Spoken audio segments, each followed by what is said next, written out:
ขอความนอบน้อมแด่พระรัตนตรัยอันมีพระพุทธพระธรรมพระสงฆ์เป็นสรณะที่พึ่งกราบแนบไต่ไหวสาถวายความเคารพมายังครูบาอาจารย์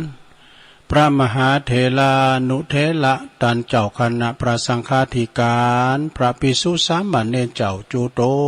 นจุองค์กูวัดวาอารามพร้อมตึงสำนักตีผักสงฆ์ตัวเนอด้วยความเคารพว่าความเจริญในธรรมเจริญปอน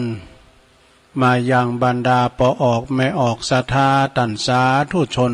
นักศีลนักบุญต่างหลายปอลุงแม่ป่าปีป่าหน้าเอาอาศรัทธาตินจองห้องวัดเถ่าแก่หนุ่มกำใจยิงต่างหลายเนาะ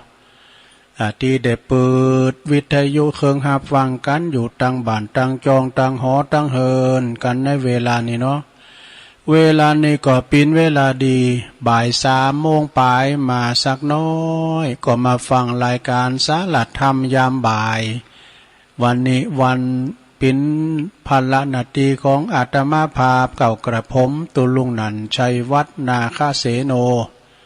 แห่งวัดพระธาตุดอยน้อยตำบลดอยหล่ออำเภอดอยหล่อจังหวัดเชียงใหม่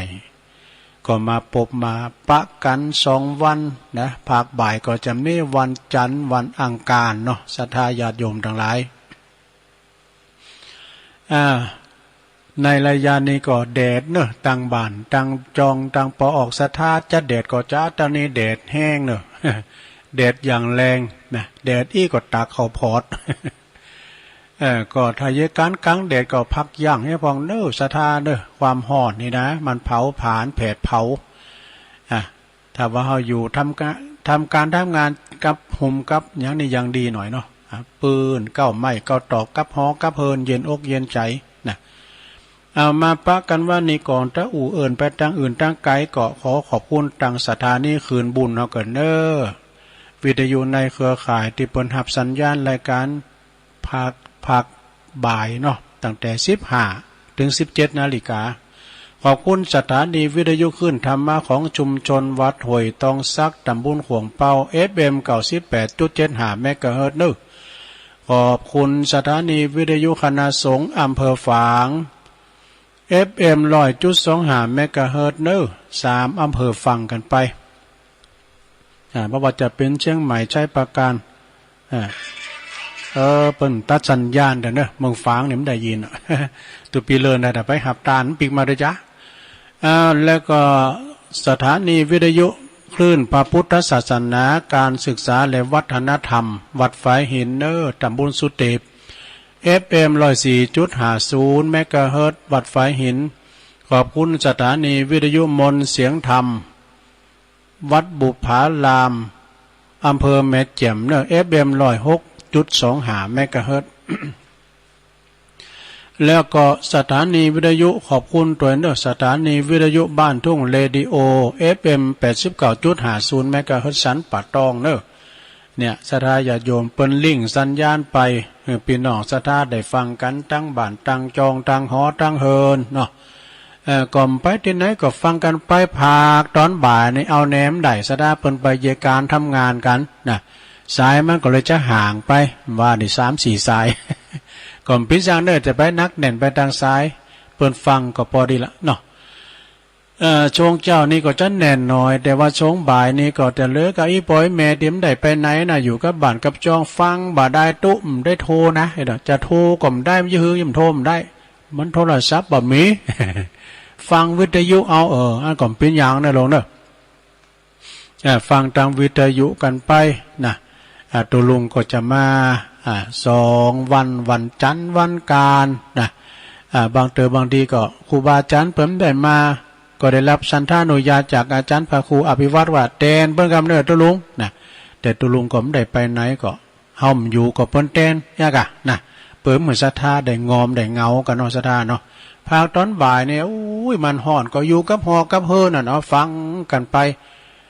ฟังกันไปในนำธรรมคำสอนขององค์บวรสัมมาสัมพุทธเจ้าหลายก็หลายตุนที่เปิดมาอธิบายเนาะนำธรรมคำสอน แปลว่าฟังธรรมวันละนิดจิตแจ่มใสนะวันโกนบ่ละวันพระบ่เว้นนะเป็นว่าฟังธรรมวันละนิดจิตจักแจ่มใสคุณเฮามีน้ำธรรมคำสอนมีจิตใจเป็นน้ำเป็นธรรมมีคุณธรรมแล้วอยู่ไหนก็โมนเนาะพอโลกในแง่ดีนะบอกคิดพยาบาทปองไล่เปิ้นนะบอกอิสาลิษยาภัยอยู่ตามน้ำตามธรรมไปเนาะฟังน้ำฟังธรรมไปสำหรับวันนี้ก็ตุลุงก็มีเกตเล็กเกตน้อยเกตธรรมจะอู่เรื่องสติเรื่องน้ำแล้วก็เรื่องแต่ว่านิทานของใจนะที่เปิ้นสูงมากนะตามในลายก็จะได้เล่าสู่จูกันฟังเนอะศรัทธาญาติโยมฟังตามอิริยาบถทั้งสี่นั่งนอนยืนเดินฟังไปนะเยการทำงานยิบจักไปก็ได้แล้วก็ใจจดจ่อจิตจดจ่ออยู่ที่วิทยุนี่นะเนาะวันนั้นก็ขอบคุณพี่น้องศรัทธาญาติโยมนะที่เปิดมารวมทำบุญกันนะแล้วก็ศรัทธาญาติโยมก็นะได้รับฟังการตั้งบ้านตั้งจองอู่เรื่องสติเนอศรัทธาเนอสติเรื่องน้ำเรื่องยังตั้งหลายต่างๆจะเป็นจะใดก็ฟังกันไปนะ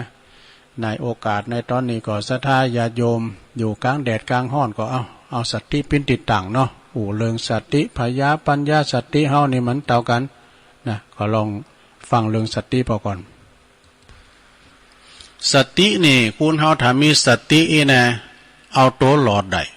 เวลาเฮากังเฮาเกณฑ์มานะตกสับปางนะมันลืมสติดูมันจางอย่าเหือการเฮาได้ตั้งสติไว้นะสมมติว่าจ้างมาเนาะนะจ้างมาเฮาได้อย่าหือดีน่ะคุณถ่อมกล่าวว่านี้จ้างเขาวางง่ายหรอกมันถึงแตงเขาได้นี้จ้างเขาวางง่ายไปหาคุณเฒ่าคุณแก่ผู้รักผู้ใหญ่ก็ดีก็ตามเถอะเปิ้นว่าเงี้ยจะไปโขดจะไปเกตนูนเข้าไปดิๆเถอะนะตุลุงก็เคยอยู่กับครูบาอาจารย์ที่เปิ้นโศกมาแล้วนะปวดโรตุปีเขาเปิ้นก็ว่าต้องโขดต้องเกตนูนขอตั้งติ๊กๆเถอะก็เดียวตึงเดียดีแต่ก็เฮ้ยนะเขาจะไปโขดจะไปเกตมีสตินี่เปิ้นอุปมาเหมือนเสาหลักศรัทธาญาติโยมเสาหลักที่ปักแน่นในอารมณ์คือคุณมีสติเมื่อจะไตรตรองกึดในเรื่องใดใจก็จะต้องไตรตรองปักแน่นกึดในเรื่องนั้นๆอย่างละเอียดนะทีท่วนบ่ฟุ้งซ่านในเรื่องอื่นนะแล้วก็เห็นสติหนึ่งสติอุปมาเปรียบเทียบก็เหมือนกับนายประตูนะพินให้ประตูคือนายโกเพิ่นเป็นโกหรอกพินให้ประตูในทวารในโกนี่นะมันจะคอยเฝ้าดู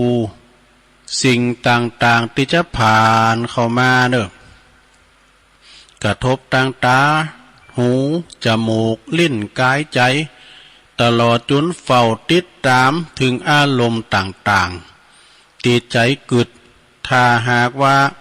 สิ่งนั้นมันเป็นประโยชน์จันนะกูก็จะปล่อยผ่านเข้ามาเนาะแต่ถ้าหากว่าสิ่งนั้นมันเป็นประโยชน์จันนะมันจะเป็นโตดสติก็จะเป็นโตยับยั้งนี่สติสำคัญเนอะศรัทธาเนอะแล้วก็สติอุปมาทำอย่างหนึ่งเปรียบเหมือนขุนคลังนี่ขุนคลังนะคอยตรวจตราดูแลอยู่ตลอดเวลาว่าสิ่งของใดตีใดเข้ามาอยู่ในเฮาใจเฮาซอยเท่าใดงบบุญงบบาปมันอยู่เท่าใดนะเดินนี่เฮาทำบุญเท่าใดเฮาทำบาปเท่าใดเนี่ยเปิ้นมีงบหรอกเนาะ งบใจเฮาเนี่ยงบเนี่ยเฮาทำบุญเฮาทำบาปของเฮานี่เท่าใดเป็นอย่างใดผ่องตรวจตราอย่างละเอียดทีท่วนโดยที่ว่าบ่ยอมหือตนเองนี่นะไปปิ้นหนีบาปอีก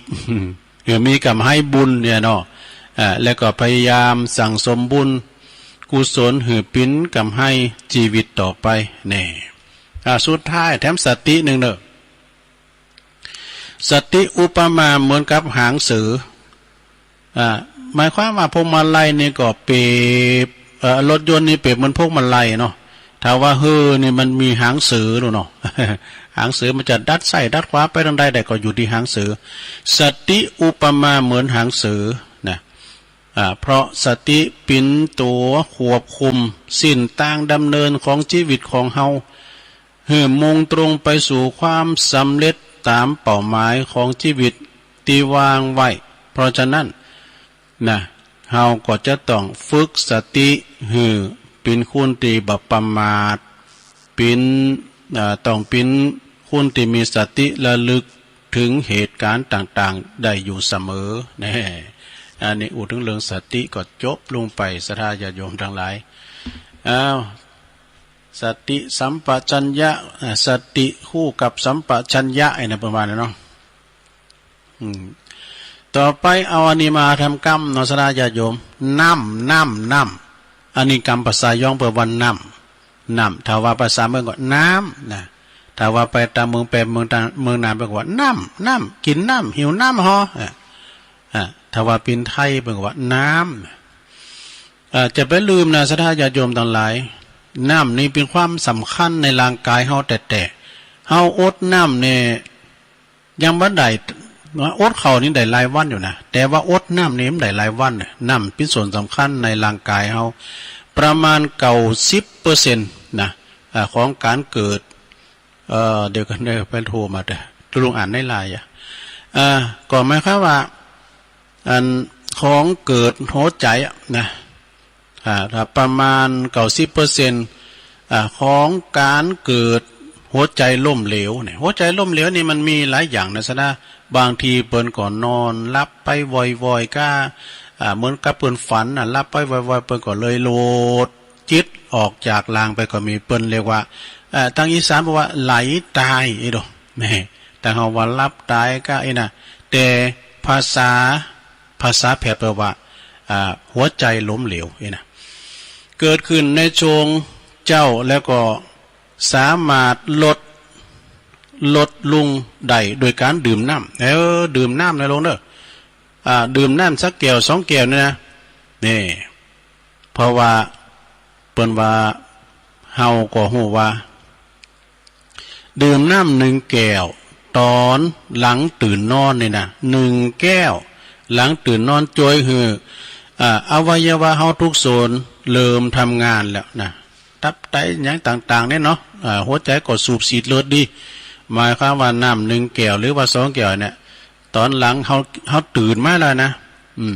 ก่อนนี่ซะนะญาติโยมเฮาเจ็บขาก็เจ็บนะมันมีแดนเก่าขาดอกนะหรือว่าเจ็บที่หันที่นี่เจ็บตาก็ดีเด้อนะลูกม่ามเจ้าเปิ้นเมื่อบ่นปากเด้อเปิ้นกวายเอาน้ำลายโอ้นะน้ำลายเปิ้นว่าน้ำลายที่เฮาได้บ่นปากนะเอามาตาเจ็บตาก็ตาเนี่ยมันหายแล้วมันสมานแผลเนาะซะนะมันสมานเนี่ยมันหายเอาคิดเพราะว่าแมวก็ดีหมาก็ดีนะมันจะมีมือมันเลติ๊กๆเลติ๊กๆนะเดี๋ยวเขาเก็ดหายอันนี้นี่หลังตื่นนอนมาเขาก็จอยเริ่มรับปัดดื่มน้ำ1แก้วเริ่มทำงานละแล้วก็อาหารดื่มให้แก้วนึงก่อนอาหารนะก่อนอาหารจอยย่อยอาหารตัว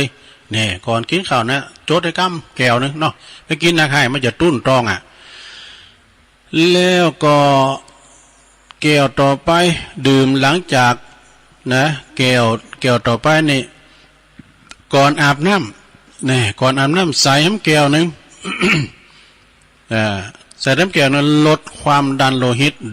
ลดความดันโลหิตความดันสูงก็ให้หลงเนาะแล้วก็หลังจากนั้นก่อนจะนอนเนาะใส่ทำตองพระใจเป็นสมาเนี่ยตองมันเป็นอันนั้นไอ้นี่ก่อนนอนใส่ทำแก้วนึงป้องกันหลอดเลือดสมองตีบตันว่ะนี่หัวใจและก็หัวใจล้มเหลวอันนี้มาครับว่าเรื่องน้ำนะสดาน้ำมีประโยชน์จันนะ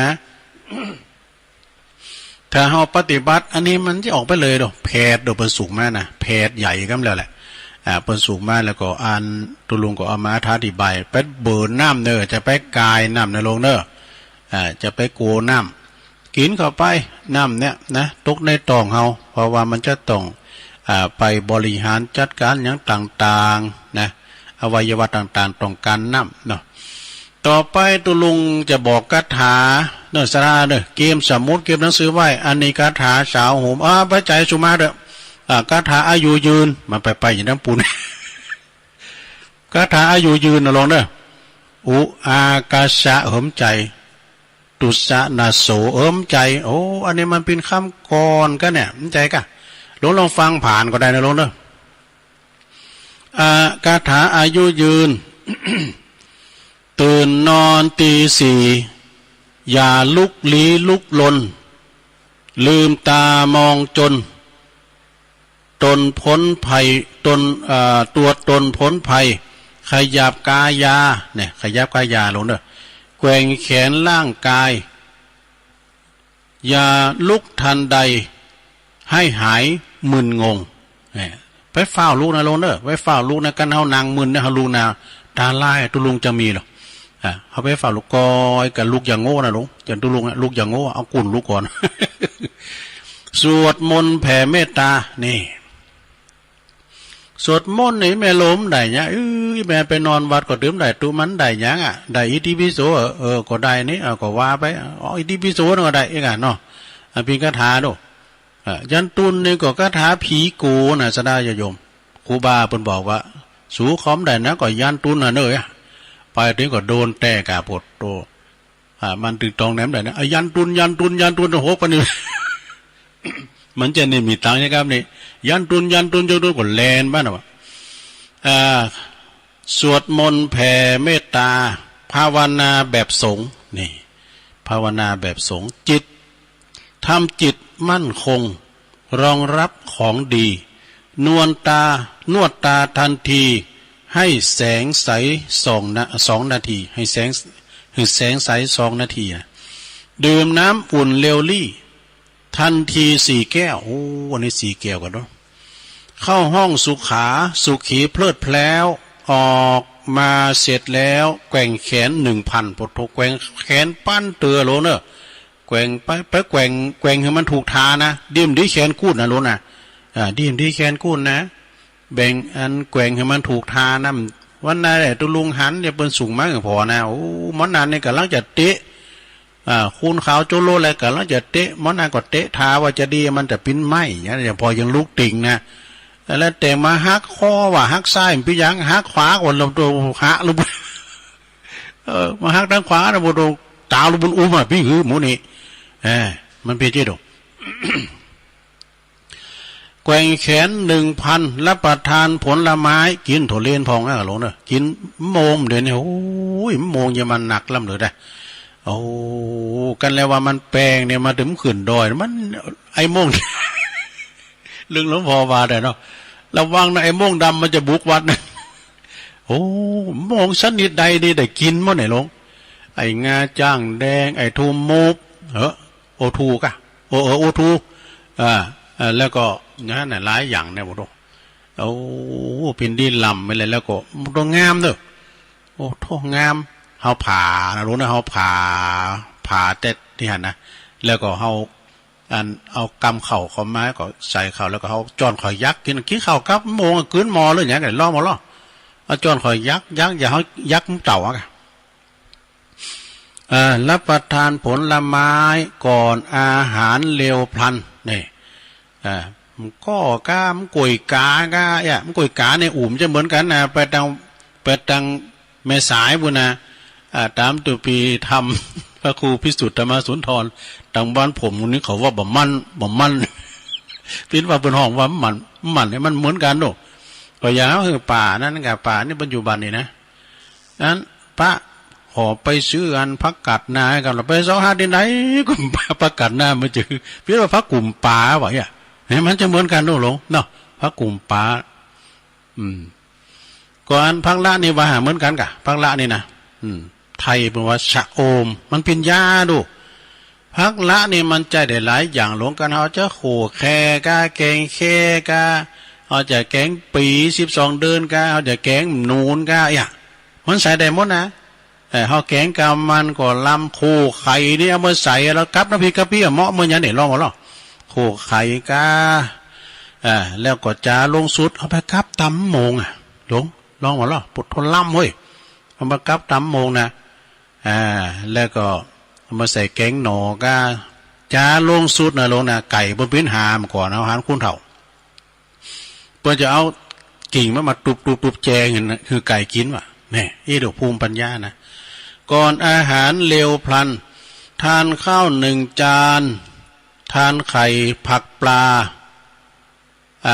หวานเค็มมันหยดควรงดบ้างหนากินบ้างบางเวลาโลคาห่างไกลกินพองกว่าอันน่ะเนาะสะดาเนาะหมักดองของเมาหัวหอมใจจุมาเด้อหมักดองต้องทิ้งทอดปิ้งย่างไม้สุขกายสุขใจสดใสโสภาอาบน้ำก่อนนอนแกว่งแขนแกว่งแขนอีกคลานะน้ำ1 แก้วตามมานี่วันทาก่อนนอนเนี่ยวันทาก่อนนอนหมายความว่าก่อนจะรับตอนนอนก็ร้องไหวพระเจ้าไอ้เนี่ยอิติปิโสภะคะวะแต่ไปวาดดังให้เดี๋ยวมันเกี่ยวจะปรากฏตัวเกี่ยวปรากฏตัวอยู่ตุลุงทองวานะวันทาก่อนนอนจิตใจผ่องแผ้วเสร็จแล้วพักผ่อนหลับตาขอพรนอนหลับฝันดีคืนนี้ราตรีสวัสดิ์กุดไนท์โอ้โหแปลว่าไม่ใช่เนี่ยกุดไนท์กะอันนี้ขอขอบคุณเด้อเปิ้นสูงมาในปีน้องดังใดเนี่ยโอ้น้องหานบ่น่ะดูเส้นซ้ายบ่น่ะขอบคุณเด้อแล้วก็ยังมีอยู่ศรัทธาญาติโยมทั้งหลาย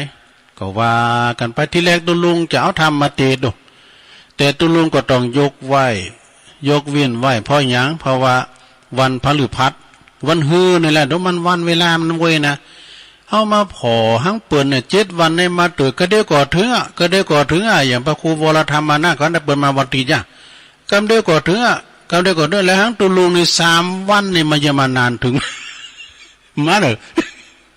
ใจไข่มาถึงแล้วก็ซะนะ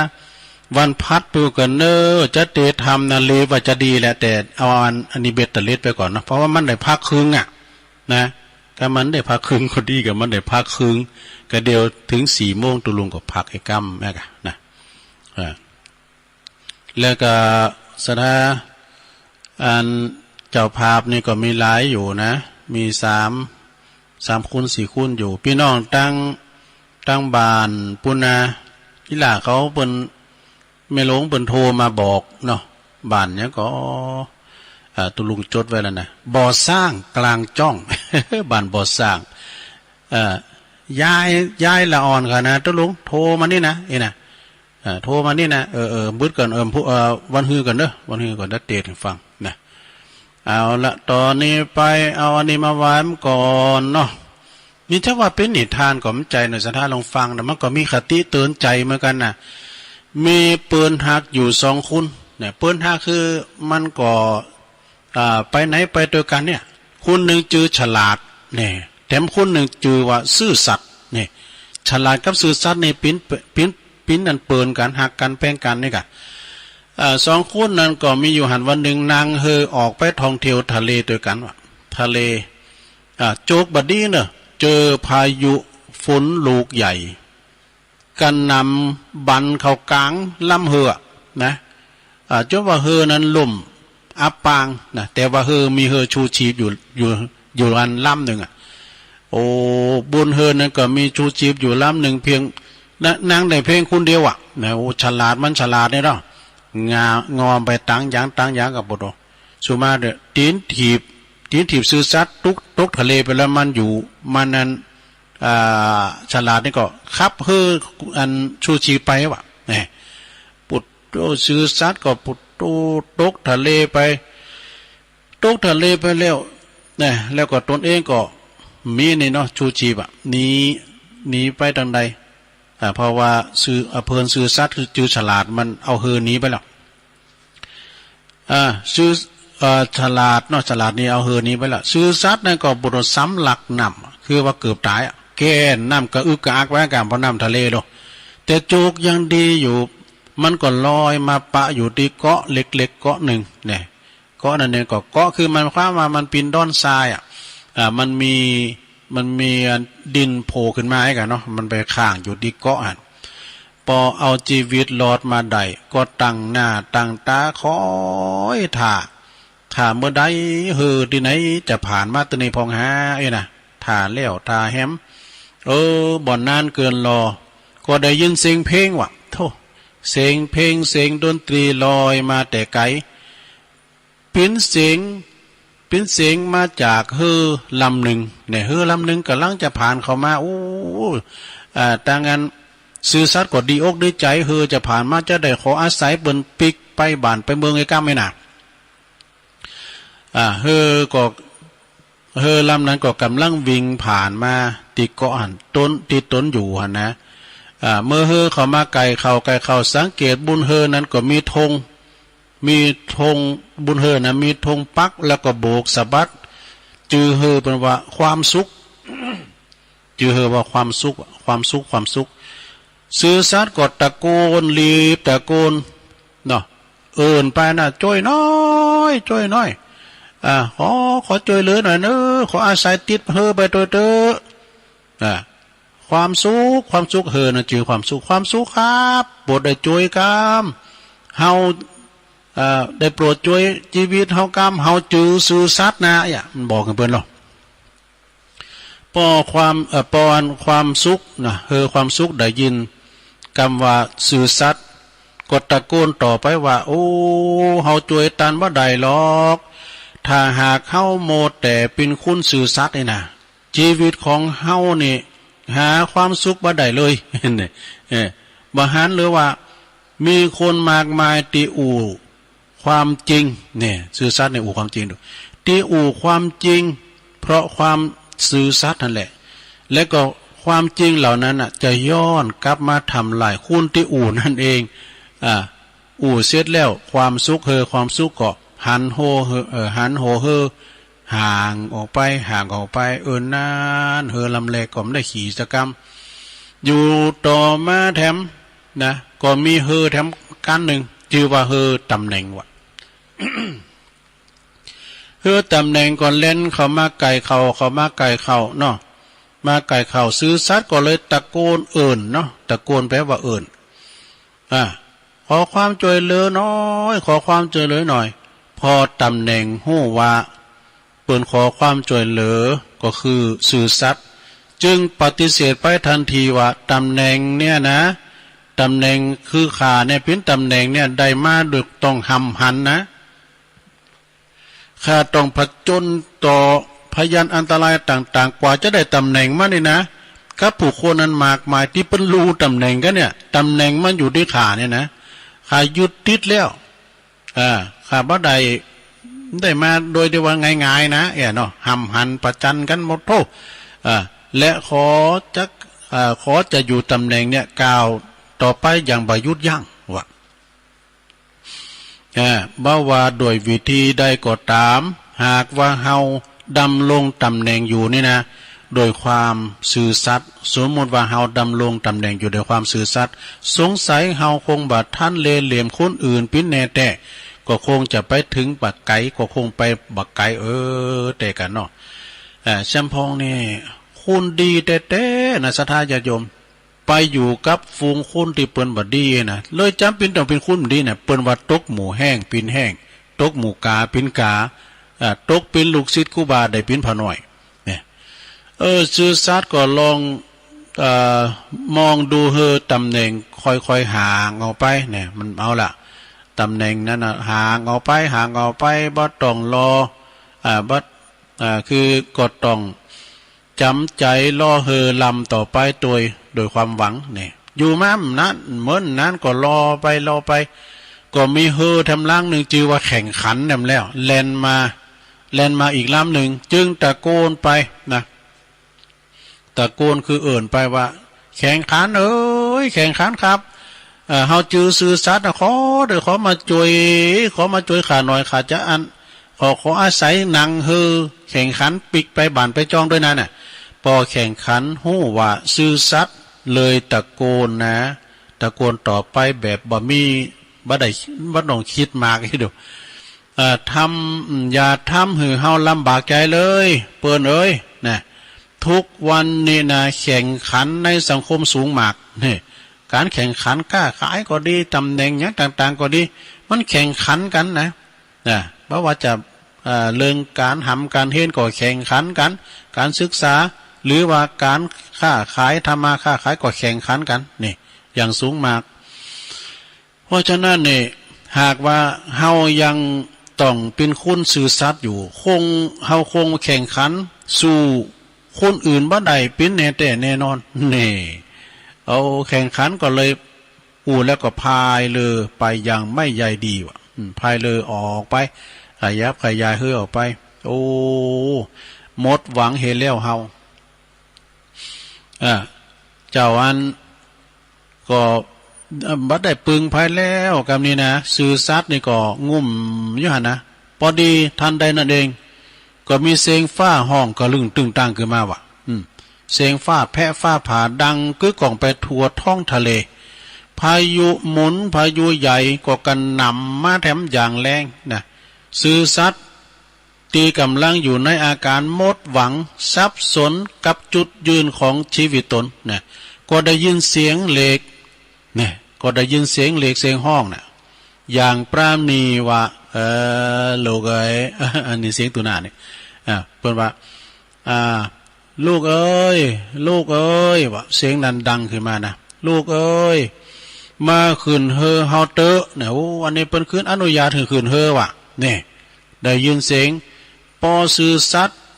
ได้ยินอย่างนั้นแล้วมองหาต้นเสียงนะมองไปยังต้นเสียงก็จึงหูว่ายังมีผู้เฒ่าแห่งการเวลาเน่ผู้เฒ่าแห่งการเวลาเนี่ยเปิ้นใจดีหรอกเมื่อคืนเจิญคืนบุญเฮอนะเมื่อคืนบุญเฮอเสร็จแล้วก็จึงถามการเวลาว่าทำไมท่านผู้เฒ่าจึงจวยเลยเฮานะท่านผู้เฒ่าจึงตอบอย่างด้วยรอยยิ้มว่าแม่แต่การเวลาเท่านั้นมีแต่การเวลาเท่านั้นลูกเอ้ยตีจะพิสูจน์ให้เฮาฮู้ว่าความซื่อสัตย์มีความสำคัญแค่ไหนนี่บุญเส้นทางตีกำลังเล่นเฮอกลับบ้านนี่นะลองพอล้อการเวลาก็จี้ไปหือมองหือพอล้อพอฉลาดดูหันพอเฮอความสุขดูพอเฮอตำแหน่งดูแล้วก็พอเฮอแข่งขันดูทั้งหมดนั้นล้วนตะเกียกตะกายอยู่ท่ามกลางทะเลอันกว้างใหญ่ตีกำลังจะจุ่มหายไปในน้ำนี่ท่านผู้เฒ่าถอนหายใจพร้อมกับกล่าวว่าหากไร้ซึ่งความซื่อสัตย์นะหากว่าไผไร้ซึ่งความซื่อสัตย์ฉลาดก็จะทำลายตัวเองในที่สุดแล้วก็ความสุขก็จะอยู่บ่จี้หลังนี่แล้วก็ตำแหน่งก็อยู่ท่ามกลางเสียงสาปแช่งแล้วก็แข่งขันก็จะเป็นจะได้เป็นแค่ผู้พ่ายแพ้สุดท้ายแล้วมีแต่ความซื่อสัตย์เท่านั้นที่จะอยู่เป็นความอมตะนิรันดร์กาลจบสดาญาติโยมทั้งหลายนะขจรศักดิ์นะแล้วก็แปลแล้วก็เรียบเรียงโอ้ขอบคุณนะอันนี้เป็นตัวอันนี้มันตัวจีนเลยขอบคุณแม่ทองคำทองคำพรหมมินจากอินไดขินแม่แตงสุ่งมาเข้าประกวดขอบคุณหลายๆโอ้ขอทานสดาญาติโยมทั้งหลายเนาะตึงมือตึงวันเนี่ยลองเกิดพอรอสดาญาติโยมทั้งหลายจริงดีจริงเด่นกันนะเพราะว่าจะเป็นคุณฉลาดก็ดีจะเป็นความสุขก็ดีจะเป็นตำแหน่งก็ดีหรือว่าจะมีแข่งขันก็ดีในที่สุดก็อมตะนิรันดร์การอยู่ได้ชั่วนาตาปีก็คือความซื่อสัตย์นั่นเองเนาะอันนี้ก็จบไปศรัทธาญาติโยมทั้งหลายก็เป็นข้อคิดเล็กๆน้อยๆศรัทธาเอามามาจาที่ว่าตุลุงก็ได้มาวันนี้เป็นวันแรกนะฟังกันจบไปศรัทธาญาติโยมทั้งหลายวันนี้ก็เราคติธรรมหลายอย่างนะจนดำเนินมาถึงในตอนนี้ก็เอาอันนี้มาว่าเต็มกำหนึ่งกันเนื้อศรัทธาได้กะได้เกมไว้หลายอย่างเรื่องสติก็ดีเรื่องน้ำก็ดีนะแล้วก็นิทานธรรมก็ดีมาเราสู่จู้การฟังพอออกไม่ออกศรัทธาอยู่ตั้งบ้านตั้งจองได้ฟังกันไปแล้ว ตอนนี้ก็มีทำเลิงนั่นเนอสถาเนอนิทานทำทำเลิงหนึ่งก็พอยาวสักเท่าใดนะเป็นเรื่องของคนติตานีทีเหนียวขีจิขีถีเนอมีเข่าคองเงินทองสัมปติมีมากหลายแต่ว่ามันเคยแบ่งปันบ่เคยกินเคยตานเนาะเปิดว่านะเรื่องของนายตานีกับกับทองคำได้เงินคำกำแก้วก็เก็บไว้เม็ดไว้นะเนาะนิทานเรื่องนี้ก็เป็นนิทานทำอีซบเนอะนะมันก็มีเรื่องว่าเรื่องมันมีอยู่ว่าเนอะศรัทธาญาติโยมทั้งหลายเปิดว่ามีเมืองใหญ่แห่งหนึ่งเนอะในเมืองใหญ่แห่งหนึ่งในเมืองใหญ่แห่งนี้ก็มีพ่อชายคนหนึ่งเนอะที่เป็นคุณที่ว่ามีเข่าของเงินทองลำรวยปิ้นระดับมหาเศรษฐีมีเข่าของเงินทองสัมปติหนักหนาป้าป่านหนักหลายแล้วก็มีนิสัยเนี่ยเป็นคุณตานีวะนะตานีนี่ก็คือเป็นคุณขีจิขีจำไม่กันนะว่าใดแบ่งปันว่าใดมีน้ำจิตน้ำใจเผื่อแผ่อบอ้อมอารีบ่เคยแบ่งปันไฟใหม่ไต่ลามที่ไหนก็ตื่นไปโจยเปิ้นกินเปิ้นตาลก็ตึงไปโจยเปิ้นนี่นะเป็นนายธนีมีนิสัยเทนีทีเหนียวจุนว่าปิ้นตีเลืองลือของคุณโทไปในหมู่บ้านในตำบลนั้นวะเมื่อว่าได้ทำงานได้เงินได้คำมาแล้วแต่ตอนใดก็ไปยอมใจยอมจ่ายเบอหาความสุขของตัวเองนะแล้วก็สบายให้แก่บางความสุขความสบายให้แก่ตนเองนะสู่ยอมปากมองต้องแห่งอดอยากปากแห่งเนาะจนกระทั่งทรัพย์สินสมบัติของเดินเก็บเอาไว้นะมีหนักหลายมากมายมีทั้งเลิกสวนไรนาวะดูมีหลายเนาะมีตึงเลิกสวนไรนาตีไฮตีนาตีสวนบ่อลำไยเอกแต่ตีดินวางเปล่าอีกหลายพื้นหลายแปลงเนาะนะอยู่ต่อมาเนี่ยบ้านนายตานีเนี่ยนะชายตานีนายขีจิคนนี้นะก็ว่าลบรวมสมบัติทั้งหลายที่มันกระจัดกระจายไปเป็นพื้นตีให้ตีนาตึงโมดนะเอานำออกไปขายหมดเอาขายนำเอาปัจจัยเงินทองมาเนี่ยได้เงินได้ทองมาเท่าใดก่อนมันไปฝากธนาคารก่อนมันมีเนาะธนาคารมีเนาะเอาไปซื้อทองคำแท่งซื้อทองคำแท่งไว้เอาซื้อมาไว้เต็มหมดเป็นทองคำแท่งแล้วก็นำไปที่ไหนวานเนี่ยนำไปซุกซ้อนไว้นำไปซุกซ้อนไว้ตีไต่ต้นไม้ต้นใหญ่ต้นหนึ่งปืนก็ไม้หลงบ่คุดคุ้มแล้วก็เอาวันทองคำไปฝังไว้เป็นหลักซ่อนไว้ดึงวันใจถิ่นใจตันนีใจขีจีนี่นะมันก็จะไปคุดไปคุดเอาคำออกมาชื่นชมมาพอนะด้วยความชื่นชมยินดีที่มีเงินมีคำแล้วก็เอามันนับพอครบโทนทุกแห่งมีครบบริบูรณ์เลยดอกมีอยู่หันวันหนึ่งเนอะศรัทธาญาติโยมทั้งหลายขโมยกับโจรมันเป็นปีกับน้องขโมยนั้นเดินผ่านมากหันนั้นนายธนีเนี่ยก็ล้างคุดเอาวันทองคำมาเชยชมนะก็บังเอิญนายโจรเนี่ยคือว่าขโมยเนี่ยเดินทางมาโดยมาป้าใส่ด้วยบังเอิญปวดลาปากมากเนาะหวาน เมื่อใจตอนนี้นั้นชื่นชมนะทองคำของตนปินตีปอกปอใจแล้วก็ฟังว่าอย่างเก่าอย่างเดิมให้เรียบร้อยวะเอาหยำมากบเอาดินมากบให้เรียบร้อยเอาไม้มาขวางไว้นะเอาไม้มาเอาเขตไม้เขตหยำมาปุกไว้กันนะแล้วก็จึงกลับบ้านไปขโมยก็ได้ทากันนะปุดโต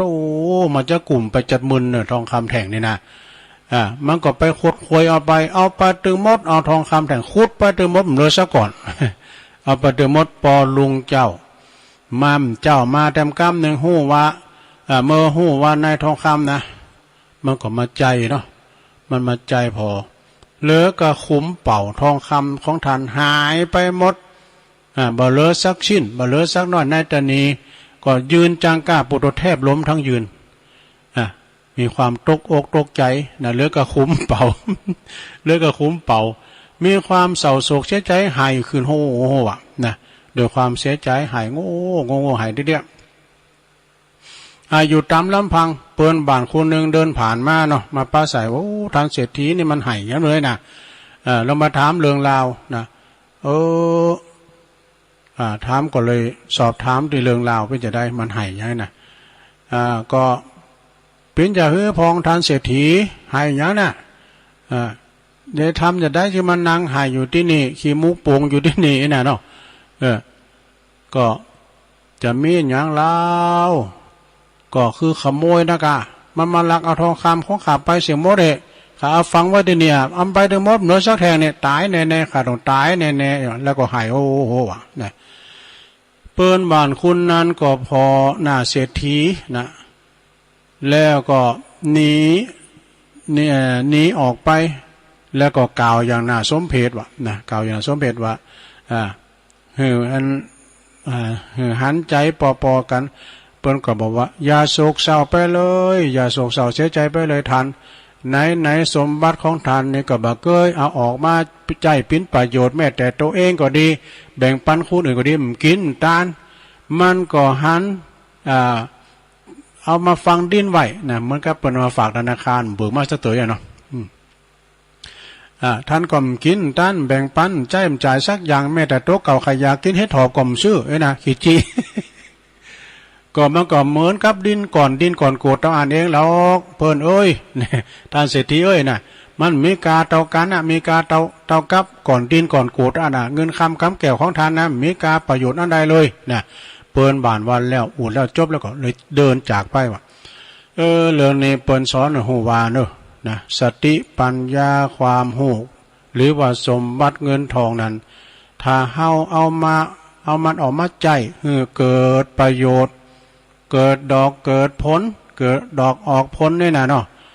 มันก็จะมีกานะมันก็จะมีกาบัดต่างกับเห็นถ้าว่าอันนี้เพราะว่าถ้าว่ามันใจมาใจมันเกิดประโยชน์มันก็เงินคำแก้วเนี่ยมันก็ต่างกับหินหรือว่าฝุ่นอากาศนะมันก็เหมือนก่อนดินก่อนโกดนี่นะแม่ก็นั่นแม่กระทั่งว่าความฝันของทุกคนถ้าเฮาบ้าใดลงมือทำบรรลุถึงความฝันนั้นมันก็ถึงบ้าใดนะเฮาต้องทำตัวถ้าเฮาบรรลุถึงความฝันแล้วว่ามัวแต่คุดแล้วก็ฟังคุดแล้วก็ฟังมัวแต่ฝันแล้วก็ยุดฝันแล้วก็ยุดบัดจ้าบัดนานความฝันเหล่านั้นมันก็ปิวว่อนไปคลุ้งไปกับสายลมตัวเองนะไล่ประโยชน์ไล่ราคาใดๆทั้งสิ้นและคงต้องมานางเสียใจเหมือนตาเศรษฐีคนนี้จบสดาญาโยมทั้งหลายอันนี้ก็เคยเล่านะสดาเนาะเอามาเล่าสู่จู้กันฟังแถมกรรมหนึ่งพินิทานธรรมว่าเป็นว่าจะไปขีดถีลำไปเนื้อชะทาเนื้อนะแบ่งกินแบ่งต้านพองพอเนาะครูบาเพิ่นดึงวาดูนะปัจจัยอย่างนี้ก็ตามเลยเฮายิ่งให้ยิ่งมาเนี่ยยิ่งให้ยิ่งมีมันจะมีได้นะสดาอย่างพอบางตุนบางองค์นะครูบาอาจารย์เพิ่นตานติ๊กตานยิ่งติ๊กยิ่งมานะเป็นว่ายิ่งให้ยิ่งมาเหมือนกับน้ำนะสดาน้ำที่มันขังอยู่นี่นะการห่มขังออกน้ำเก่ามันออกไปน้ำใหม่มันเข้ามาใสนะมันเป็นน้ำเนานะอย่างทันเศรษฐีนะเอาทองคำมาฝังกินจ่ายมันจ่ายเป็นน้ำเนาเนาะ อันนี้ก็ฝากฟังไว้เนี่ยตอนนี้ใต้รายการในตัวลุงจะตักตังลายให้หน่อยเด้อสดาเด้อที่เป็นลายก็เข้ามานะเมืองฟังบ่ได้ยินแน่นอนอันนี้เป็นนั้นจันเหลี่ยมสุมาเด้อจันได้สุมาเดียวกับลังเข้ามาเนี่ยมันจะเหลี่ยมนะสุมาเด้อว่าเหลี่ยมเดียวนะกลุ่มเทพารักษ์16เด้อขอบคุณเด้อ60ผู้ใหญ่ที่เป็นแท็กเข้ามาเนาะคุณแม่เดือนเพ็ญทิมวางนะจากน้องหานนำบ่อหลวงฟังอยู่เจ้าอันนี้ข้าพเจ้าฟังอยู่เน้อกราบไหว้สาเจ้านี่ในตุลุงแปะนะและคุณแม่การดาศรีเนตรอันนี้ฟังจากหางดงได้ยินชัดเจนดีค่ะคุณแม่สิรินทิพย์ฟังจากกรุงเทพฟังทางเฟซขอบคุณแม่สิรินทิพย์เด้อ แม่มนฤดีปุ้นเปิ้นอยู่พุทธนิมิตปุ่นว่าเนี่ยประตักคุณพิษกะอันนั้นเปิ้นจือแม่สุแก้วเปรกัญญาก็ว่าแม่มนแม่มนก็เดียวกับแม่สุแก้วก็เลี้ยวมาก็เดียวกับเลี้ยวมาก็ประตักคุณพิษชิวมาเด้อคุณพี่ยุพินหอมมาลาอันนี้เปิ้นอยู่แม่หยูกเนอะแม่หยูกกลางเวียงเชียงใหม่นะแล้วก็มีลูกศิษย์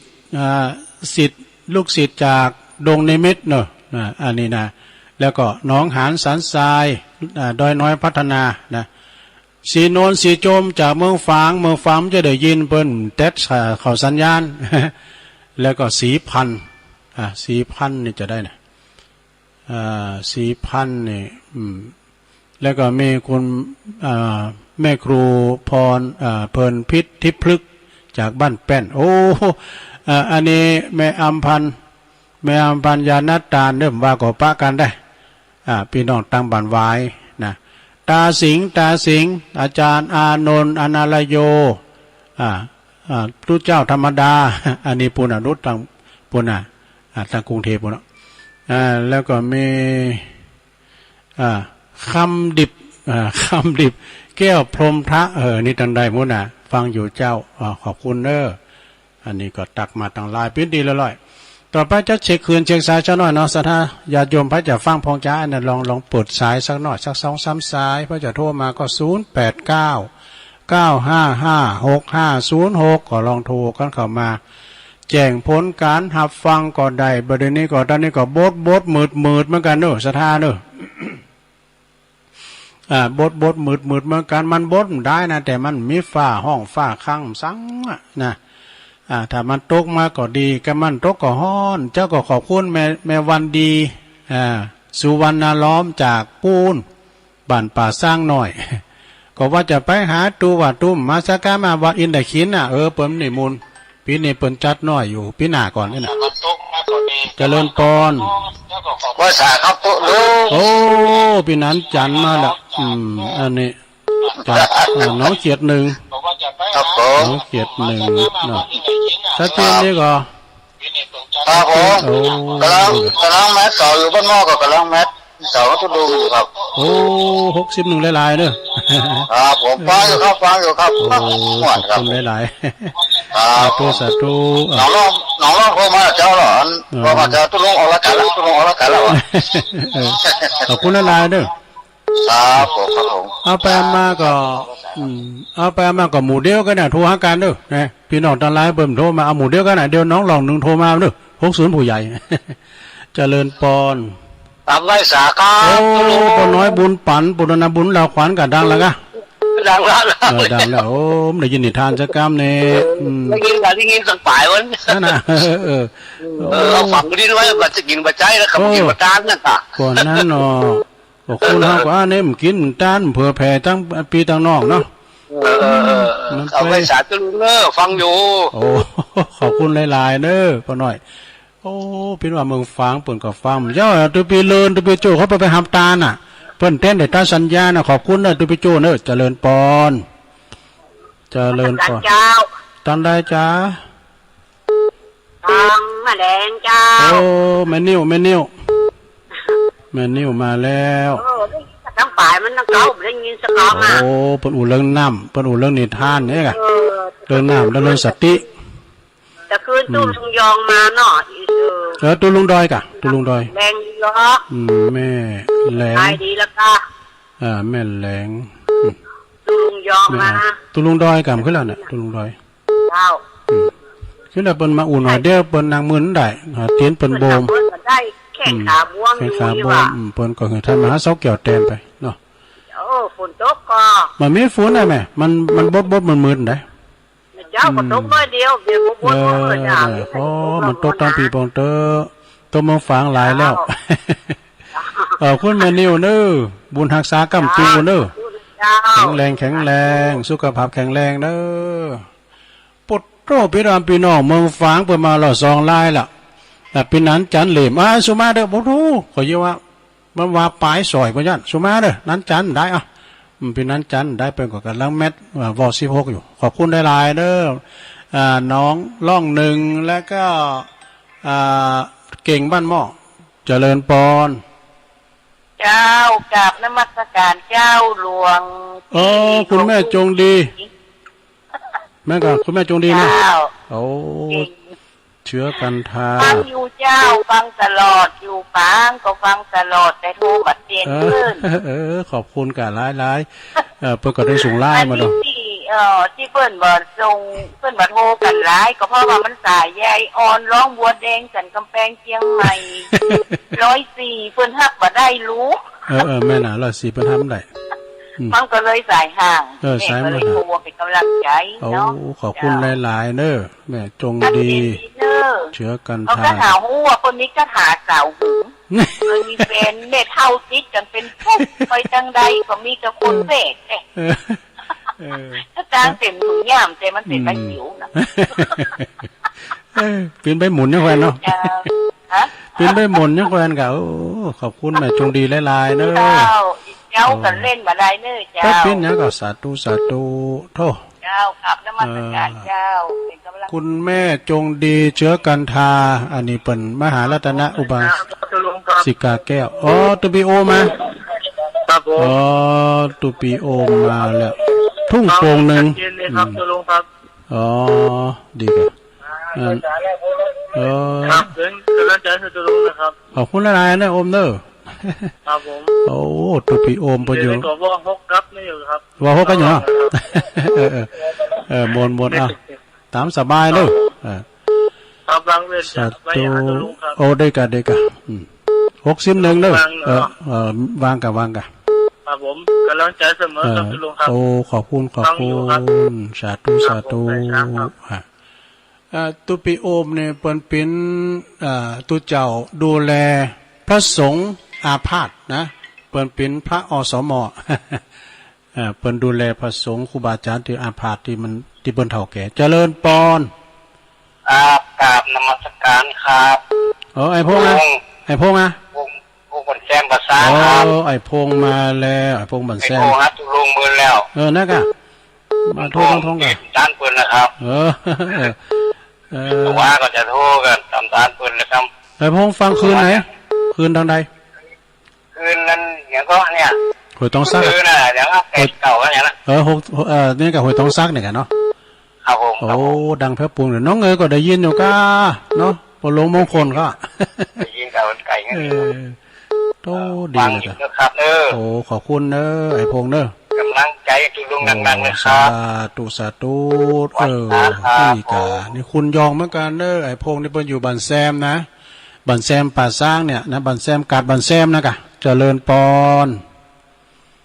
สาธุลูกพ่อบุญเมนเจ้าอันบุญปันมาแล้วบุญมีมาแล้วเดี๋ยวบุญตันเดี๋ยวตัวมาครับฝนตกไปเลยฝนตกละฝนตกแล้วกระตกแล้วตกดีล่ำตอนนี้ยังมาเดินแดดอยู่นะเดี๋ยวจะตายปุ๊บเลยแต่เดี๋ยวตัวมาเปลี่ยนเนาะปุ๊บคนอื่นมันก็ฝนตกใหญ่แต่ก็ระวังไว้ใครอยู่ดีขอบคุณสาธุลุงแด้สาธุขอบคุณวันนี้สายขึ้นเดี๋ยวอ้ำสายไงเดี๋ยวได้พักให้กำนะเจริญปอน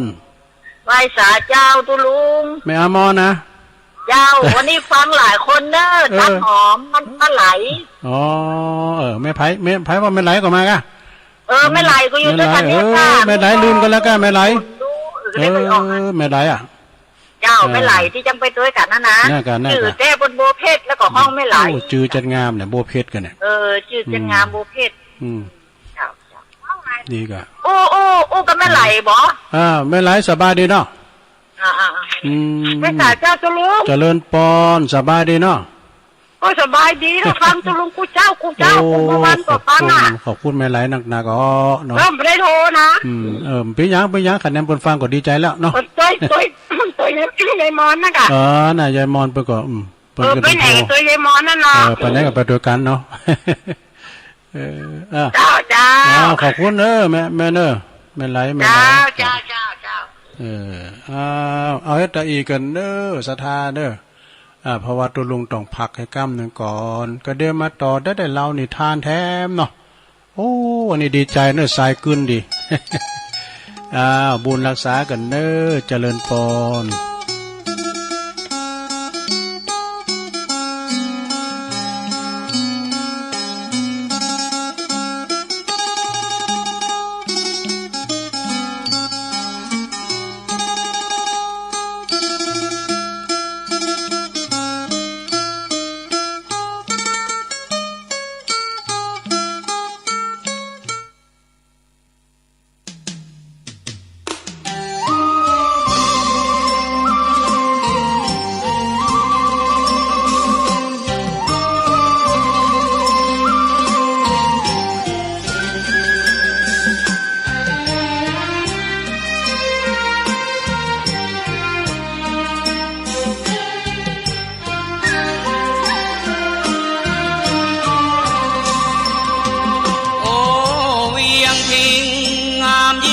กว่าเวียงใด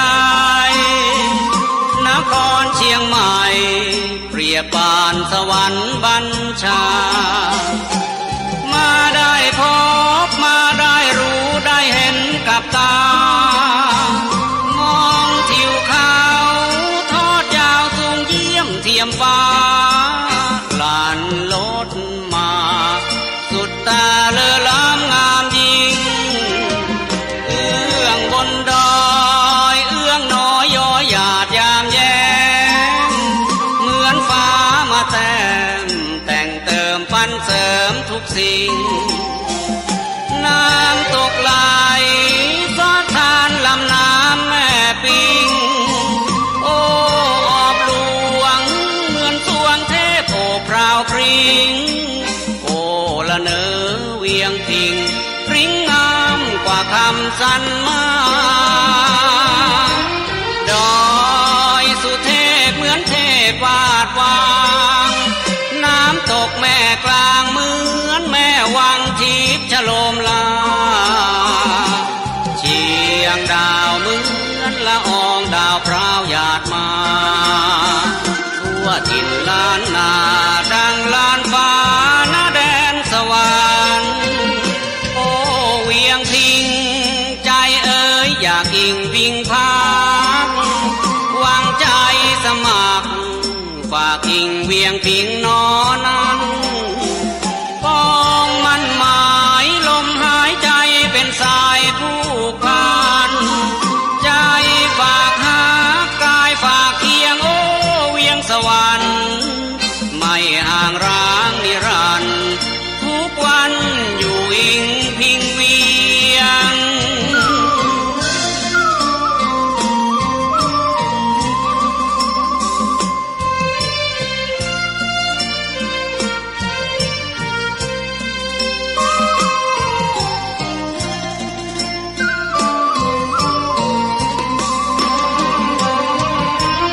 ดอยสุเทพเหมือนเทพวาดวางน้ำตกแม่กลางเหมือนแม่วางทิพย์ฉโลมลาเชียงดาวเหมือนละอองดาวพราวหยาดมาทั่วถิ่นล้านนาดังลานฟ้าหน้าแดนสวรรค์โอ้เวียงพิงใจเอ๋ยอยากอิงพิงพักวางใจสมัครฝากอิงเวียงพิงนอนั้นปองมันหมายลมหายใจเป็นสายผู้พันใจฝากหากายฝากเคียงโอ้เวียงสวรรค์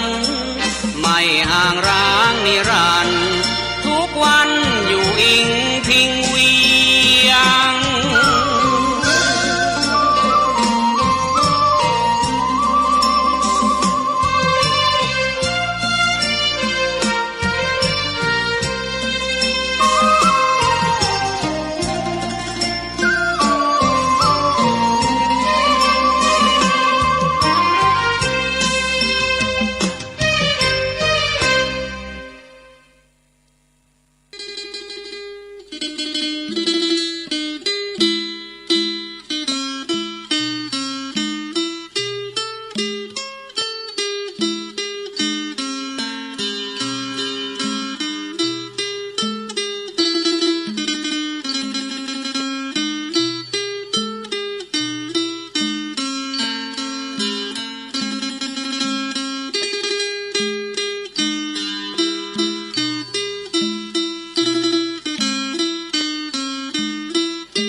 ศรัทธาญาติโยมทั้งหลายเจริญปอน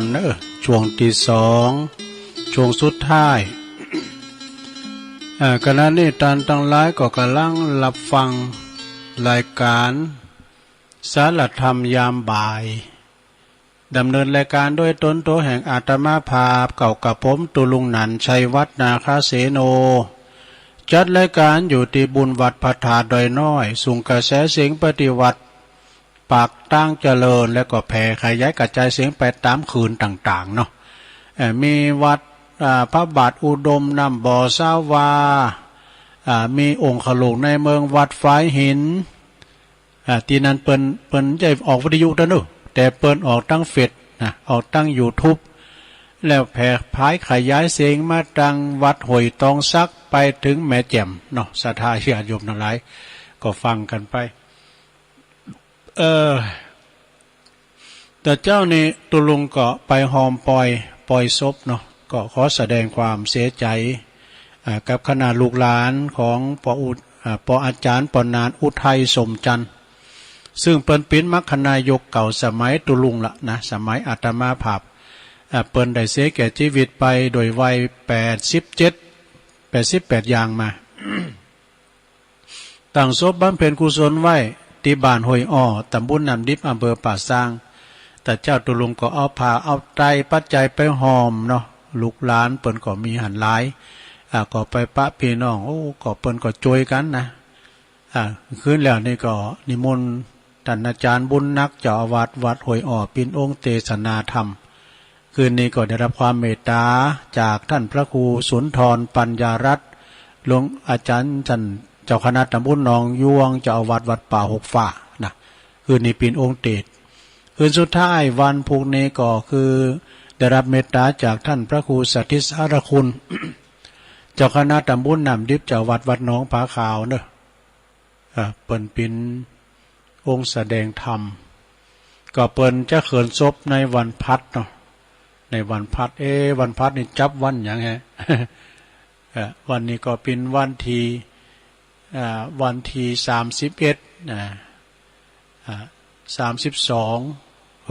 ่32มีกระดู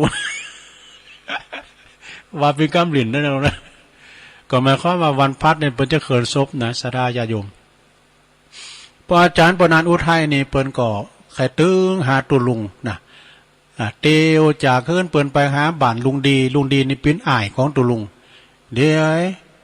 ถ้าตุเปิ้นมาเนี่ยเขาเนี่ยมนต์เปิ้นมาหาลุงนานก็เลยเตียวไปบอกกันน่ะเอาไปมาเนี่ยลุงดีอ้ายลุงตายไปก่อน ลุงนั้นก็ล่างมาเสียงบุญวันเนี่ยนะว่าเนี่ยเนาะแสดงความเสียใจด้วยเนอะกับครอบครัวของสมจันทร์เนาะตอนนั้นนี่ก็ลูกหลานหลายใจยาขกุลบนหนัก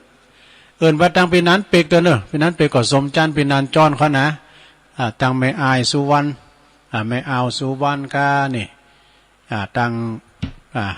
ปุ่นนะเจ้าก็วันเพ็ญนี่เป็นลูกของเปิ่นใจใส่เปิ่นเนาะอันตัวลุงมีเบอร์โทรปีนั้นเปกกล่อมเจ้ามันอยู่ปุ่นเนี่ยมันอยู่เพี่วัดเพี่เนาะอันเบอร์ไปอยู่วัด อันนั้นก็ขอแสดงความเสียใจวันพุธตุลุงจะเตะธรรมออกคืนเนอะเปิ้นได้ยินแหละนะเตะธรรมออกคืนก่อนพวกนี้ตุลุงออกวันพุธได้วันพุธก็ตุลุงออก6 โมงไปอาจจะได้เตะธรรมออกคืนปะอุ้ยนานไทยเนาะอันนี้ก็แจ้งให้ศรัทธาญาติโยมได้ฮู้เนาะคือว่าเปิ้นมีความผูกพันกันเปิ้นก็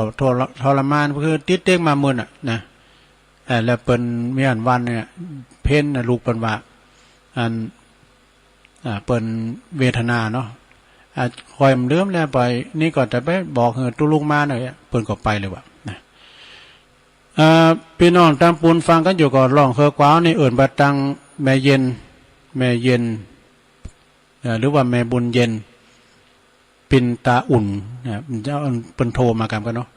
แม่แสงค่ำเนาะแม่แสงค่ำพงกูนี่เป็นอยู่ร่องเคยกวาวนะฟังกันอยู่นะแม่แสงค่ำพงกูต่อไปศรัทธาญาติโยมเอานี้มาวาดกรรมหนึ่งกันเนาะกรรมให้ชีวิตเฮามีอย่างนะมีอย่างพองหนึ่งชีวิตเฮายังอยู่ในถือว่าชนะแล้วนะ ห้อมตายก็ปั่มเป้งปะละมีไปนะแต่บางคนก็กายหน่ายสงสารนะอัตวิบากกรรมตัวเก่าก็มีอย่างเจ้าในฟังอาจารย์สาธิตเป็นเหล่าเนาะคุณเฮานี่เด้อชับเดียวก็ตัดช่องหน่อยแต่พ่อโตนะละความวุ่นวายไว้ตั้งหลังก็มีนะสดาเนาะจากนั้นก็จะไปกืนอันเลยสดาเด้อชีวิตของเรายังอยู่ก็ชนะแล้วสู่ต่อไปนะแล้วก็หาเงินได้ก็แค่เรื่องสนุกว่ะดูมันจะเรื่องสนุกนะเงินคำกำเกี่ยวในเหิมไหลใครออกมาถึงใดมันมาบทร่มเดี๋ยวนี้สำงานหายากเนาะเอาของเงินคำก็ลำบากนะจะนั่นจะได้จะโยมใส่เงินได้คำมาก็เก็บเม็ดไว้เก็บเม็ดไว้จะไปกินงายจ่ายอวย แล้วก็ยศซักตำแหน่งนะยศถาบรรดาซักเรียกว่ายศซักตำแหน่งนี้มีก็ชั่วครั้งชั่วคราวเท่านั้นเนี่ยเป็นโหโขนลูกปนสายในนาสถานเนาะก็คือว่าได้มากก็ดีนะตระกูลเขาก็จะได้ภูมิอกภูมิใจมียศตำแหน่งเป็นตำรวจเป็นทหารได้เนี่ยโอ้เปิ้นมียศตำแหน่งเปิ้นเป็นตัวเจ้าเป็นพระครูพวกเนี่ยเนาะ มันก็เป็นการเชิดชูวงตระกูลของเฮาด้วยนะแล้วก็อีกอย่างหนึ่งสุขภาพพลานามัยสมบูรณ์แข็งแรงนี่นั่นคือความสุขอันแท้จริงเนี่ยสถาญาติโยมเนาะการดำรงชีวิตของเฮาถึงวันนี้นะชีวิตเฮาเนี่ยไม่ค่อยมาทำตายแล้วก็เฮามีสุขภาพพลานามัยสมบูรณ์แข็งแรงนี่ก็ถือว่าเป็นความโชคดีมีความสุขอันเที่ยงแต่แน่นอนเนาะทำเจ็บป่วยเหมื่อยไข่นะโอ้ดีที่สุดแล้วสถาญาติโยมคุณเฮาแต่มีอย่างเป้งแต่ว่าเฮาเจ็บป่วยนี่นะมีพยาธิพยามอัมปันยังซากอย่างก็คือว่าอยู่เปิ้นกินได้กินเปิ้นไปได้ไปนะก็ถือว่าเป็นบุญแต่มงคลมงคลคาถาได้แล้วซะมงคลคาถาได้บอกนะเป็นอันชาดกเนสดาเน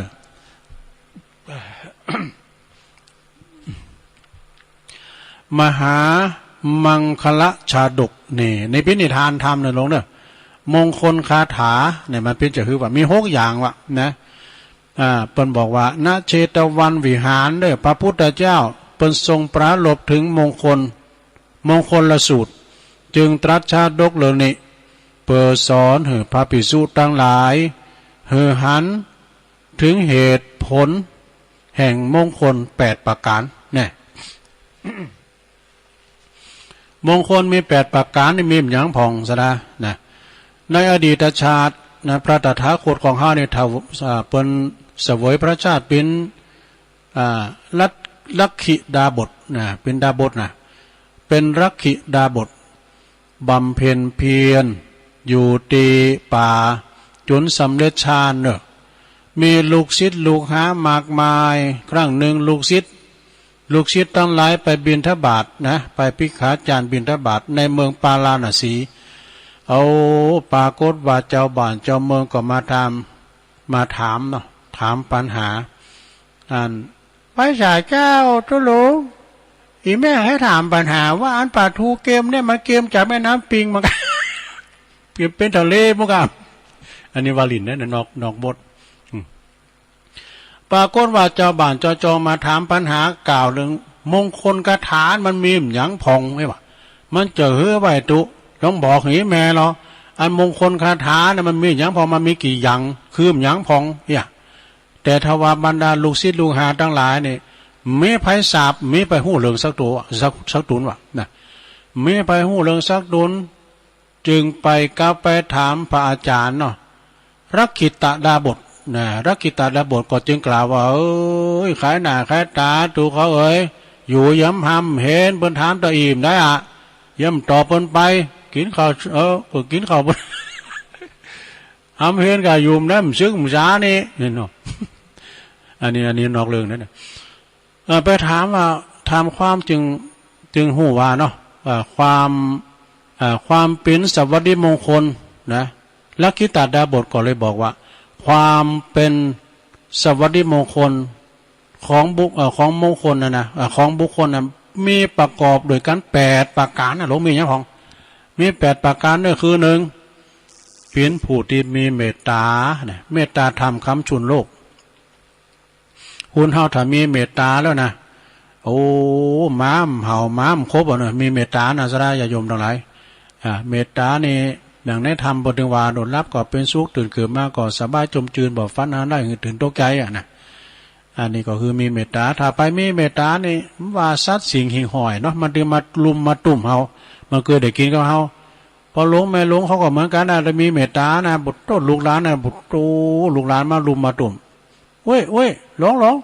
พอจะตั้งจะหามาเนาะ เอาจ่ายเข้าไปเนาะให้เสียทีมนะ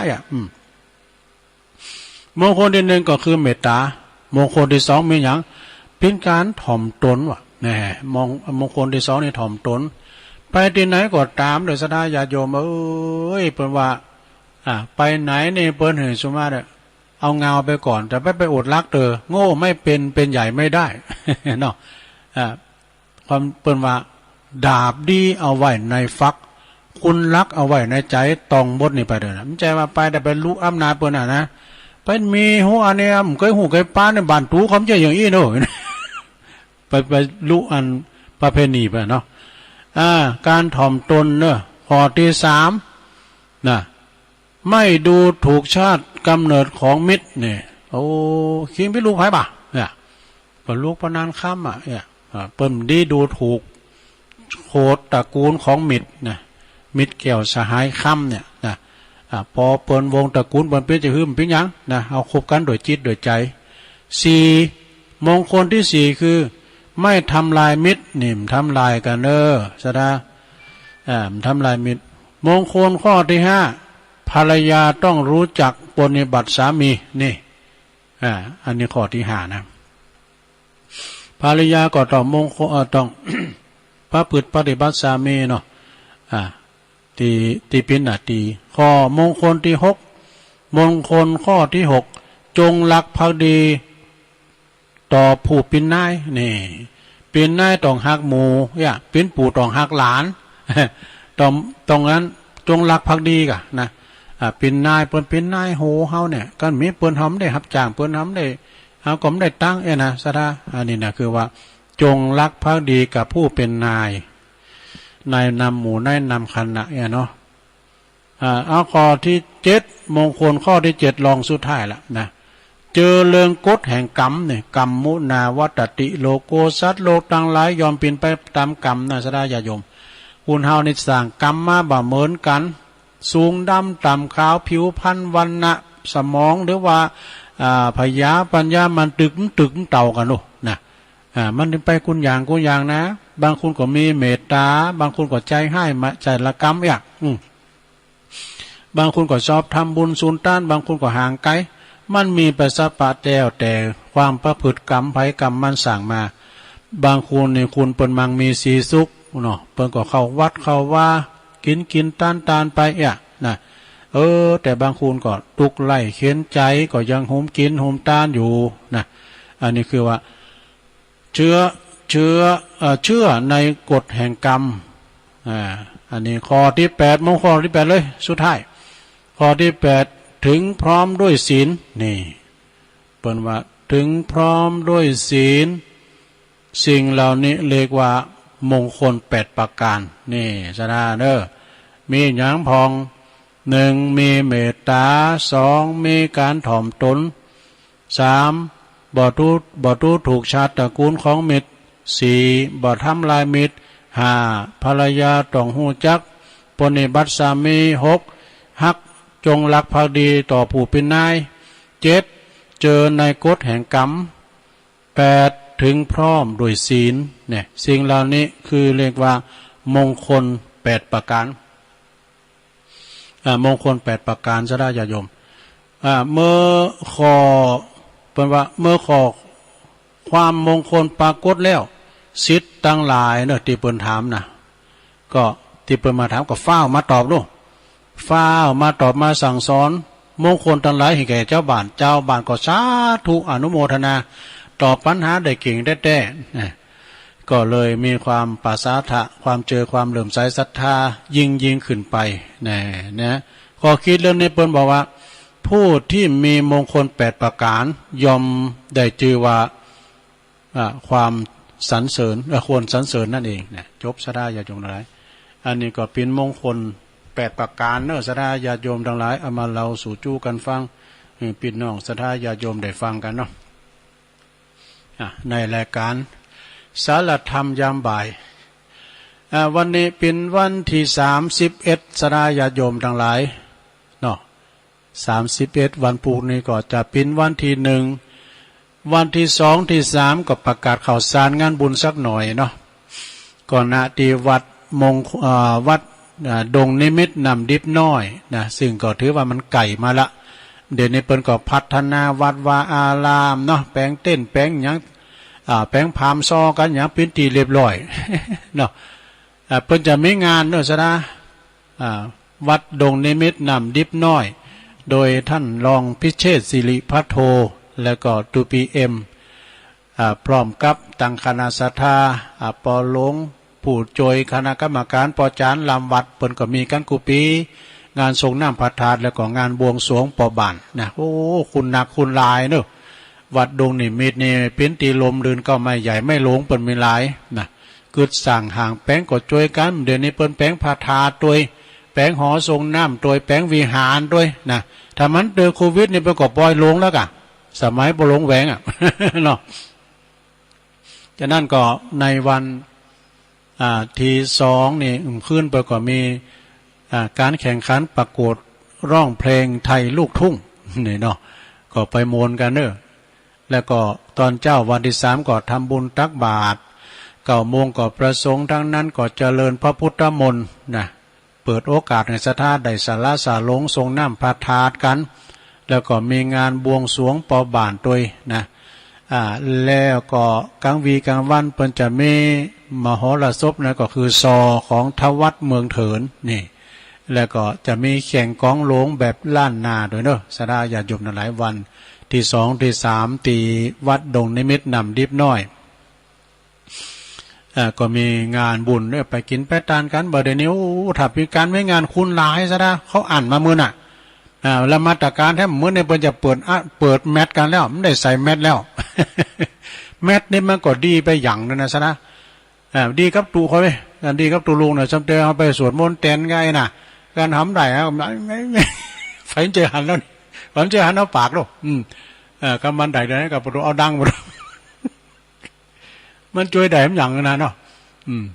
มันไปถึงได้มันผมจะได้เลิกบุหรี่ต้องลุงอย่าเลิกบุหรี่ก็แม่ผมเนี่ยมันเมื่อออกเลยเนี่ยอัมปิดปากจมูกตลอดต้นมีวางดูดบุหรี่เลยเลิกบุหรี่ก็ดีกันแล้วก็ไอ้เนาะอันนี้ก็ขอประกาศให้ศรัทธาเด้อไปกินแปดตานกันที่วัดดงนิมิตปอเล่งถาเนาะปอเล่งถากันทาโอ้ปอเล่งถาก่อนนอนเฝ้างูปุ่นฟังตุลุงถึงวันนะนี่ทางปอเสี่ยวไส้เหล็กกันทาปอเสี่ยวซับเขาเนี่ยประจวบแก้วสุกเปิดฝนฟังการหลายแม่นาแม่เนี่ยก็แม่พรนี่เนาะแม่พรนำดิบน้อยแม่สำลานเขาเนี่ยแม่สวยไล่เขาเนี่ยฝนฟังกันหลายอบต.หนอแก้วพรมปันเขาก็นี่ตั้งแม่ตั้งเนี่ยปอเล่งซ้ายเขาเนี่ยเจ้าป้าปอเล่งฟ้าเนี่ยพอเรื่องฟ้าเพิ่งก็ไปจัดการอยู่ที่หาดที่บันศพของปออาจารย์ปนานไทยก่อนเขาไปห้องงานผมละกาดูผมมาก็ไปหันจิตหันใจเต้นแต่หันจิตหันใจเปิดหน่อยเปิดปีนน้องลูกหลานกันโน่นพอเรื่องฟ้านี่ก็เป็นลูกของปอกุยปอกุยแล้วก็แม่บุญนี่ก็มันน่ะเป็นน้องแล้วเป็นปีของปออาจารย์ปนานไทยเนี่ยนะอย่ามาปอกุยเปิ้นตายหลวงพ่อวัดพระธาตุดอนน้อยยิ่งมาเตะอยู่ลูกนะไปเคยญาติกันได้โมละนะเกี่ยวนันก็นี่นะเกี่ยวนันอุปนันนะสีนันทางปอหลวงปอกับนันทงเขาสีนันทางเราดูนั่นน่ะแต่ก่อนพี่นันเดียวกันน่ะเนาะแต่กูเนี่ยเปิ้นกว้างขวางมันแหมเอาไปดูเนาะมันแหมกันเอาไปจนเดียวก็สายเครือเดียวกันน่ะนะสดาญาติโยมทั้งหลายอันนั้นก็บอกเอิญโจรเด้องานบุญงานกุศลหลายตีหลายตั้งตีประกาศไป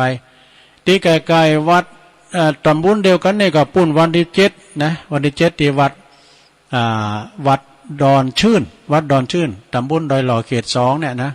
ท่านพระครูมานัสสุทธิกรอาจารย์สังวานนี่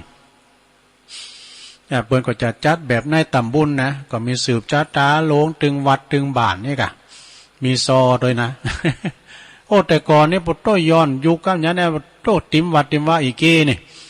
แต่ที่ท่านองค์ดำท่านวัดป่าล้านนี่ท่านพระประหลัดวันลบฉันทศรีโลดีวัดดุงใจพอหลวงประพันธ์เกี่ยวเก๋เขานี่นะมีพบผลงานการแสดงลิเกของคณะเสน่ห์ชนะศิลป์นี่เสน่ห์ชนะศิลป์เนี่ยก็ลิเกกับซ้อนี่มาแหงเนาะย้อนยุคก็เผาไปก่อนเหมือนก็ได้ออกละนะย้อนยุคโมยก้านี่ศิลปะวัฒนธรรมของมวยไทยมรดกไทยมรดกโลกแทบเหมือนก็ได้ออกแล้วเนาะมาตรการก็จะไปประมาทด้วยซะนะดูกาจะไปตกเตอ พร้อมยังเพราะว่ามันยังไกลอยู่ที่มาตรการนั่นจะแม่เนาะสถามีขอคิดทำกรรมเนื้อสถาญาติโยมทั้งหลาย นกเพิ่นว่าลอยสูงได้เพราะมันมีปีกคุณเฮาสูงจะสูงได้ก็เพราะมีธรรมแต่กันเนาะสถานกเนี่ยมันบินขึ้นสูงได้เพราะมันมีปีกคุณเฮาจะสูงได้เพราะมีธรรม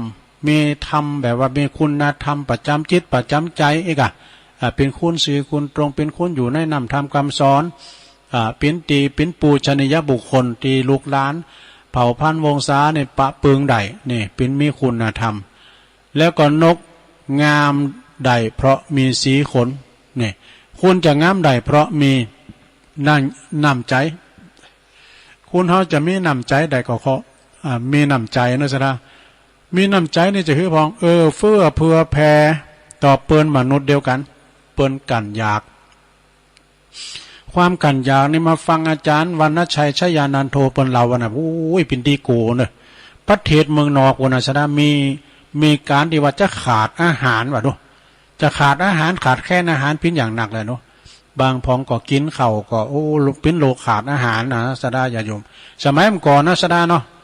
เฮาพอโทรทัศน์ดิมก่อนนี่เปิ้นมีข่าวต่างประเทศปุตประเทศเอธิโอเปียเปิ้นอพยพไปนะไปหาแหล่งที่อุดมสมบูรณ์นะกะลูกจูงหลานไป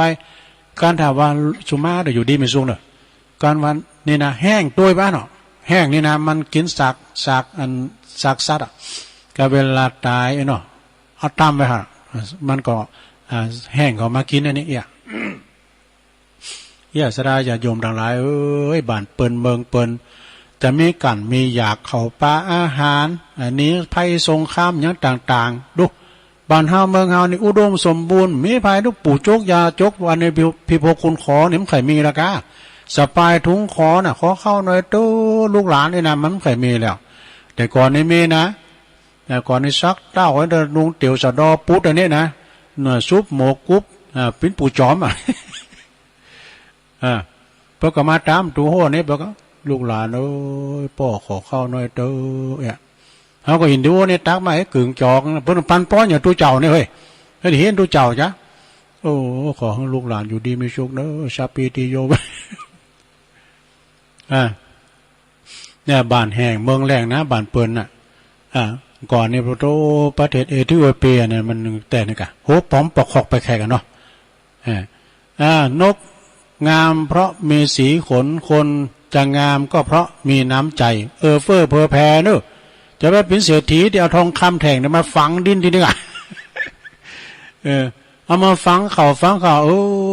ปิ้นหลักไปหัวก็ห้ามโอ้นี่กำยองเนี่ยห้ามโอ้นะแล้วก็ห้ามโอ้กันนั่นคือว่ามันได้ยังสักอย่างนะศูนย์เปล่านะลงเนอะเนี่ยมันกินตาเนี่ยเปิ้นบานเปิ้นบอกว่าก็ไปปิ้นสังก่อชะตั้งหรือว่าทองคำแท่งของทานนะมันต่างกับก่อนบดีกี่ก่อม มันถึงมีขามีศีลดูก่อมโจกจ่ายเนี่ยโตขยามยังก่อมกินเฟื่ออันต่อร่างกายขยากินอดเอาดูมันไปมีความหมายเนาะไอ้เกี่ยวมารู้นั่นไปโหดด้วยจับเนาะนกบินไกลได้แต่เพราะมีแรงปีกแน่นะและเพราะว่าคนจะไปไกลได้เพราะมีอย่างนี้เพราะมีแสงฝันนี่กันนะ เพราะมีแสงฝันแรงฝันสมมติเพราะมีแรงฝันนี่อันนี้ก็จบไปเนื้อศรัทธาญาติโยมทั้งหลายนะขอประกาศทำกรรมในศรัทธาญาติโยมทั้งหลายภายที่แฟนครับนะสัมมาเนตเอารักปัญโยนันเนอแถมบุตรนะเมื่อคืนบุตร2 ทุ่มถึง4 ทุ่มพระอาจารย์เน้นหลักจะมาเข่ารายการเนอะกับน้องเจหวนกลับคืนมาอีกครั้งนะเข้าแล้วเนี่ยมันตุกสับปางไปกับน้องเจไปทั่ว ไปงานซุปไปไหนก็อาจารย์พระครูก็เลยสต็อปไว้ก่อนเดี๋ยวนี้มาแล้วเนอะโหนมาแล้วเมื่อค่ำมืดนะเปิดสแตนบายไว้เลยตั้งแต่2 ทุ่มเป็นต้นไปถึง4 ทุ่มเกมเนี่ยหลงเกมอย่างตุเกมน้ำมุนกะเอาน้ำมุนใส่โขดไว้แล้วก็ไขฟ้าให้หน่อยนึงแล้วก็เอาสายขาวนะไม้มือนะมัดเสาอากาศวิทยุแล้วก็เอามามัดคอโขดนะเนอะแล้วก็ยกมือไหวเปิดสวดมนต์นะจะสวดมนต์สบึดในศาลาเนอะถ้าฟังเนอะจบจากอาจารย์ท่านพระครูปลัดณัฐพงศ์แล้วก็ฟังต่อเลยนะหรือว่าเปิ้นจะแต้นไปเลยจ้ะตั้งแต่ตอน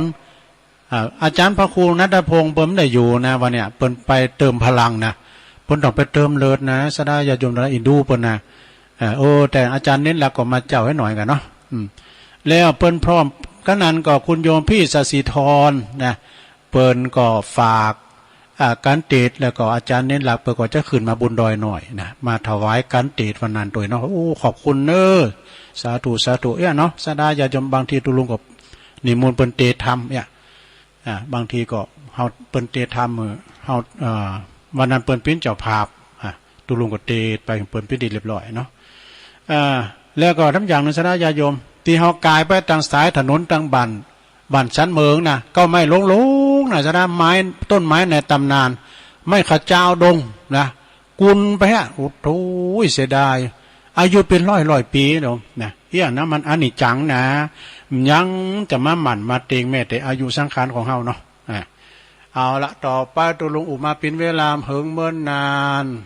ขอบคุณคุณแม่จงดีเนอะเปิ้นไลน์มาเนาะฟังอยู่เจ้ากระบี่ทางมือถือกระบี่ทางมือถือชัดเจนดีเจ้าขอบคุณคุณแม่จงดีเชื้อกันทาเนอะจากเมืองฟางเนาะและกลุ่มเทพารักษ์โดย16เนาะต่อไปตุลุงจะได้เปิดสายให้หลอบหนึ่งด้วยสดาปิ้งกำลังใจกันเนอะ0899556506เนี่ยรายการตุลุงเนี่ยก็ถือว่าเป็นรายการหน้าหมูพี่น้องศรัทธาใครใครจ้าใครโทรมาก็โทรแต่ลุงปิดแอร์ก่อนหนาวใครโทรมาก็โทรพี่น้องตั้งเมืองฟางเนาะ พี่น้องตั้งแม่แจ่มเจริญปอนนมัสการเจ้าแม่อายมาแล้วคนอารมณ์ดีแม่จันสมอุ้ยเหมือนเดี๋ยวนี้อารมณ์ดีฝนกำลังจะตกตื่นเลยดีใจตัวยินดีเนอะมันตกพูดถึงแมสนะเพื่อนเอาออกกันเอาหมอออกเด้อหัวหมอออกเดิมมันซอวอหรอตุลุงกับหมอออกมันได้ดีแล้วอย่างการไปสุดไปไหนระวังดีๆเนิ่มเดี๋ยวนี้มันมาอันใหม่นั่นนะนั่นน่ะเราฟีดาดฟีดาดลิงนั่นระวังนะดีอย่างนะลุงเอาไปทันนินเวลาเอาหาวนะมือห้อมตาน้ำหอมันหาวอยู่ไหนนั่นถ้ากำลังใจนะเจ้าจะรู้ฟังอยู่นะเจ้าทำเรื่องอย่าฟังรักนั่นก็ตุลุงก็มันดีทั้งอย่างเนี่ยนะตุลุงกันสวนมนต์แหละมันอยู่แม็กมันนี่สาธุเจริญปอนจ้าสาธุอันนี้แม่น้อมเนาะตาจางมาแล้วฝนตกตรงบ้านเพื่อนนี่ตาจางยังมาตกฮะก่อนหน้าการตั้งนี้ก็ตกมาไหมมันก็เหมือนกันนั่นเนาะอดเอาวันดึงกับมันดึงมาคิวด้วยเนาะถึงคิวเฮาเตอเนาะคิวตะเมืองฝางเนี่ยเอาแม่อายเอาดีได้กะแม่บั่นแม่จันสมก็บ่นแต่เจ้าได้ยินเสียงตุลุงเนาะม่วนจ้ะรอบแรกก็เป็นนิทานบรรเลาเรื่องน้ำนี่ไงกะผู้ก่อตอน6 โมงก็มาอยู่6 โมงถึง2 ทุ่มมันแผ่ไปทางปุ่นทางแม่ขจานโมเดิร์นเรดิโอเนาะแล้วก็ทางห้วยตองซัก2 คืนเลยขอบคุณแม่น้อมเนอะ แม่น้อมพี่น้องดอยเต่า เปิ้นเดินไปอยู่ดอยเต่าพนบ้านน้ำท่วมเนี่ยเพิ่นว่าเอามาทำแล้วโอ้สามเณรเอารักไหวสาเนอครับผมครับข้าขอแก้ข่าวก่อนผมยังไม่ได้จัดเตื้อฮะผมยังไม่ได้จัดเตื้ออ๋ออะกะผมจะขึ้นไปถวายของหลวงลุงบ่ได้อ๋อเป็นยังครับผมจะขึ้นไปถวายของหลวงลุงที่ถวายของที่เปิ้นฝากไว้อ๋อแล้วผมโดยผมจะขึ้นไปถวายของหลวงลุงบ่ได้ครับโอ้ได้จัดเตื้อครับผม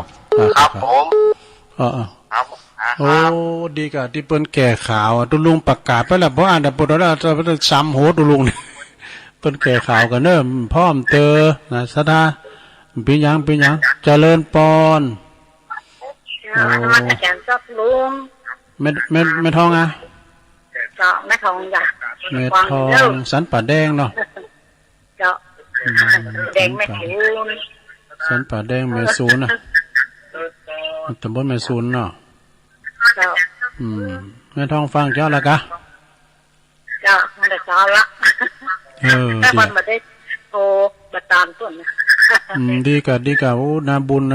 นาบุญพระจันทร์นี่หลักมาแก่ข่าวตุลุงก็ขอบใจพิษแป้มเจ้าเปิ้นโทรมากำก่อนก็นึกว่าเปิ้นจะมาอะไรกะฟังเจ้าแล้วนะแม่ทองเนาะขอบคุณแม่ทองสันป่าแดงเนาะสันป่าแดงแม่ศูนย์ฝางเนาะขอบคุณหลายๆขอบคุณเป็นขับคนนักเนาะวันนี้มันได้วานี่ห่างกันวันนี้มันได้หรอยินดีหลายๆแม่ทองแม่ตังแม่จันฟองห้องสิทธิ์ด้วยนึนะปลาแดดแม่ขันแก้วเขาไปตังปอเล่งนันลงกิติวงเขาตังปุ่นตัวน่ะปอเล่งหงยนต์เขานี่ปอลงสีมาด้วยนึแล้วก็แม่ยะก็อยู่ไส้แดงนะแม่ยะก็ลืมไปแล้วโพดไปตังปูนตังหน้านงสูงซองหน้าคำเขาปุ่นตังห่างต่ำหมดนะหน้าทิ้นหน้าพันเขาเนาะหน้าตูมเขาปอเล่งโลดเขาเนี่ยไปตังปอเล่งอามอนด้วยเนอะธุรกิจตังน้ำเนาะปอเล่งจิตนี่มาอยู่ตั้งไม่วางไหมกะปอเล่งจิตนี่นะปอเล่งโง่เจริญปอนเจ้าไว้เจ้าแม่บุญปานะเจ้ามาแล้วพี่น้องศพเตี้ยฟังอยู่เด้อฟังกับเจ้าละฟังเจ้าแล้วเนาะแม่โอปตานเจ้าดีแล้วมาถึงแล้วโธ่แม่บุญปันสัจจีนี่เนาะเจ้าสัจจีมันอยู่ไกลอย่ารู้หันไปมันจะไกลเด้อพวกโตตังงานสายตานี่ก็ฟังกันดีกะแม่ใจยังมาเด้อแม่ดวงดีเขาก้านี่โพดไปตังเวงน้องหล่องแม่สุกแก้วก็ไม่ได้ยินเนอะแม่สุกแก้วอันที่นะศีลพรนะมึนละเป็นยังไงจ้าพระธาตุตัวเต้นบนนะกะเต้นบนเนาะขอบคุณแม่บุญปันเนอะเจ้าไว้เจ้าตุ่มเจ้าปอหน่อยบุญปันอันนี้แม่บุญปันโทรเข้ามาแถม0899555656วันนี้ที่วัดมะกอกในเปิ้นก็ประชุมเพลิงศพของท่านอาจารย์กบอาจารย์กบในเปิ้นเป็นคนไทยบ้านกอกตำบลมะกอกอำเภอป่าซางพินเกลือเดียวกับตุลุงเนี่ยนะอายุเราเดียวกันแต่ก็พรรษาเปิ้นจะสูงแล้วตุลุงหน่อยเปิ้นเป็นไทยเนาะเข้ามาอีกนะ0899555656พี่น้องตังไม่อายฟางก็ดีนะประเด็นนี้ขอแจ้งอื่นไปว่าปอาจารย์ปนานไทยปนานอุทัยสมจันทร์เปิ้นเสียแก่ชีวิตไปเปิ้นจะเขื่อนศพวันพัดนี่เนอะแต่มากินมาตานก็ตุลุงเคยไปโดยปนานไทยนะไปเมืองฝางแม่หยังก็แม่เตียงนี่ก็ฮะที่เปิ้นตายน่ะตุลุงก็เคยไปนะแม่เตียงนี่ก็แม่อายบนน้ำใจฟางนะเจริญปอนเพราะนั้นไปกับครูอ้อยรถเก่งไปนะเจริญปอนเจริญปอนนั้นน่ะปอนนั้นเจยโอ้ปอนนั้นเจยมาแล้วปอนนั้นเจยนี่ก็อยู่อนุสรณ์สถานเนาะอนุสรณ์สถานครูบาดีกะ แต่ต้องใจลงเด้อโอ้ขอบคุณกาขอบคุณครับปนานหนักๆเนาะยินดีกับปนานฮะอ๋อตกลงอยู่นี่ทุกคนเด้อโอ้เหมือนกันเนี่ยปนานเนี่ยปนานก็เดี๋ยวนี้อายุเท่า90ป่ะแล้ว90 ปีเด้อโอ้ศีลจำดีเต็กโทรศัพท์ได้จะดีอ่ะเนาะหายมาหาวไปนะล่ะโอ้ดีแล้วการถึง100เนี่ยกินเล่งเลยนะจะสืบชะตาลงเลยเนาะตัวลุงตัวหลานก็ขออวยพรอุ้ยนานอยู่ดีมีสุขเด้ออุ้ยนานเจ้ยขออยู่ดีมีสุขเป็นก็อยู่ในอนุสรณ์สถาน4ครูบาเนาะบ้านป่าแพงเนาะอุ้ยเนาะบ้านป่าแพงป่าสร้างเนี่ยนะอำเภอป่าสร้างตำบลแม่แรงเนาะสาธุขอบคุณปนานเด้อโอ้ยินดีหลายๆดูปนานอายุเป็น90 ปีอุ้ยลาก็96นะอุ้ยหมอนท่า98ดูโอ้เนาะแล้วก็ตีร้อยนะก่อนนะก็อุ้ยหมอนโนนพรมมาแบนเปิ้นเสียงบุญไปแล้วตาน100 วันแล้วต้านได้ก็หาเนาะอันนี้เปิ้นอยู่ป่าเบาะก็งาม104 ปีอุ้ยหมอนโนนนี่นะตุลุงก็เคยไปเอาหาอย่ามาเปิ้นเสียงบุญนะโอ้ลูกหลานเปิ้นติมหอติมเฮอเนาะเป็นนานดิบเขาปนลูกเปิ้น70 80แม่หมอนอุ้ยหมอนนี่104 ปีคุณเฮานี่จะอายุหมันยืนยาวเนี่ยมันจะอยู่อาหารการกินนะสำเร็จก็จิตใจดีโดยสิ่งแวดล้อมดีลูกหลานตานเต่าก็หึงกำลังใจกันอย่างไงนะมันก็บุญภัยบุญมันเหมือนกันโดยศรัทธาเนาะบางพองก็กำลัง40 50เตียวปั๊มเปิดเตียวอย่างเป็ดเทศก็มีนะว่าเปิ้นว่าตัวเนาะพองก็ลูกก็เอากุ่นลูกก่อนอย่างโง่ตะลูก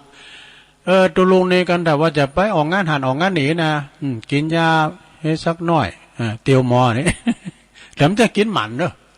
ไปกินหมันนะมันจะหลืดนะลุงนะกินมาพอหายพอดีนะบางพองเปิ้นปึงยานะเปิ้นไปไหนมาไหนอุ้ยสะดวกสบายบกดินสินต่อเจอเปิ้นเฒ่าหรือเฮาเปิ้นยาวมาแข็งแรงลำเลยนะไปขอยเปิ้นเปิ้นสร้างบุญมาได้สำเร็จเปิ้นตุกไล่เข็นใจนะแต่มันก็มีอันกะมันอยู่ร่างกายเปิ้นสมบูรณ์แข็งแรงตัวบกดินสินต่อได้สบายแต่บางคนนี่ก็นั่งอยู่บุญกองเงินกองทองเจ็บไข้ได้ป่วย3 วันดี4 วันมวยก็สุขภาพบ่ดีก็ร่างกายก็บ่สมบูรณ์เรียกว่าก็บ้านบ่สมบูรณ์เหมือนกันนะสระเนาะฉะนั้นก็บุญไผบุญมันนะเมื่อกับปนแตงเหล็กแตงหวยเนี่ยการไผถูกกับบุญเนาะกันแตงถูกก็เอาหือเจ้ามือเนาะเอามาให้อยู่เนื้อสระบุตรโตเริ่ม15 นาทีโทรได้อยู่0899556506แต่เมืองฟ้าก็ปจีเขาบ้านตุ่นนุนเขาเนาะพอสมจิตก็สีใจพอสมจิตนี่เพิ่นก็อยู่เมืองฟางเนาะไปปุณน้ำร้อนในบ้านเนี่ยก็น่ะตาตอนเนี่ยก่อนนี้แม่อยู่ทั้งตาตอนหมดโทรมาอยู่นะตาตอนพระเดชพระคุณหลวงพ่อรองจังวัดกันเนอะตุลุงเคยไปโอ้ยวัดเปิ่นงามเด้อวัดเปิ่นเคยไปอบรมเนาะนะเคยประชันเพลไปอบรมไปประชุมต่างบุญพดมาตั้งพี่ดำเนาะนะตั้งในกลางห้องตองเวงตั้งในเวงนี่ให้ที่เปิ้นจำได้ยินเนอะซะนะเปิ้นฟังตั้งเฟซตั้งไลน์เพราะว่าวิทยุก็โอ้นั่นแหละโทรมาถึงวันเหมือนกันเนี่ยคุณเฒ่านะเยี่ยมมาก่อนดีไปอย่างยายพรไม่โทรได้ยายพรไม่โทรมาเนี่ยเปิ้นได้ยินทางวิทยุนะกะกันได้ฟังทางวิทยุองค์คาลงในเมืองนั้นถ้าว่าเปิ้นได้ยินทางวิทยุนะสายก็สัมจะถี่เนาะศรัทธาญาติโยมทั้งหลาย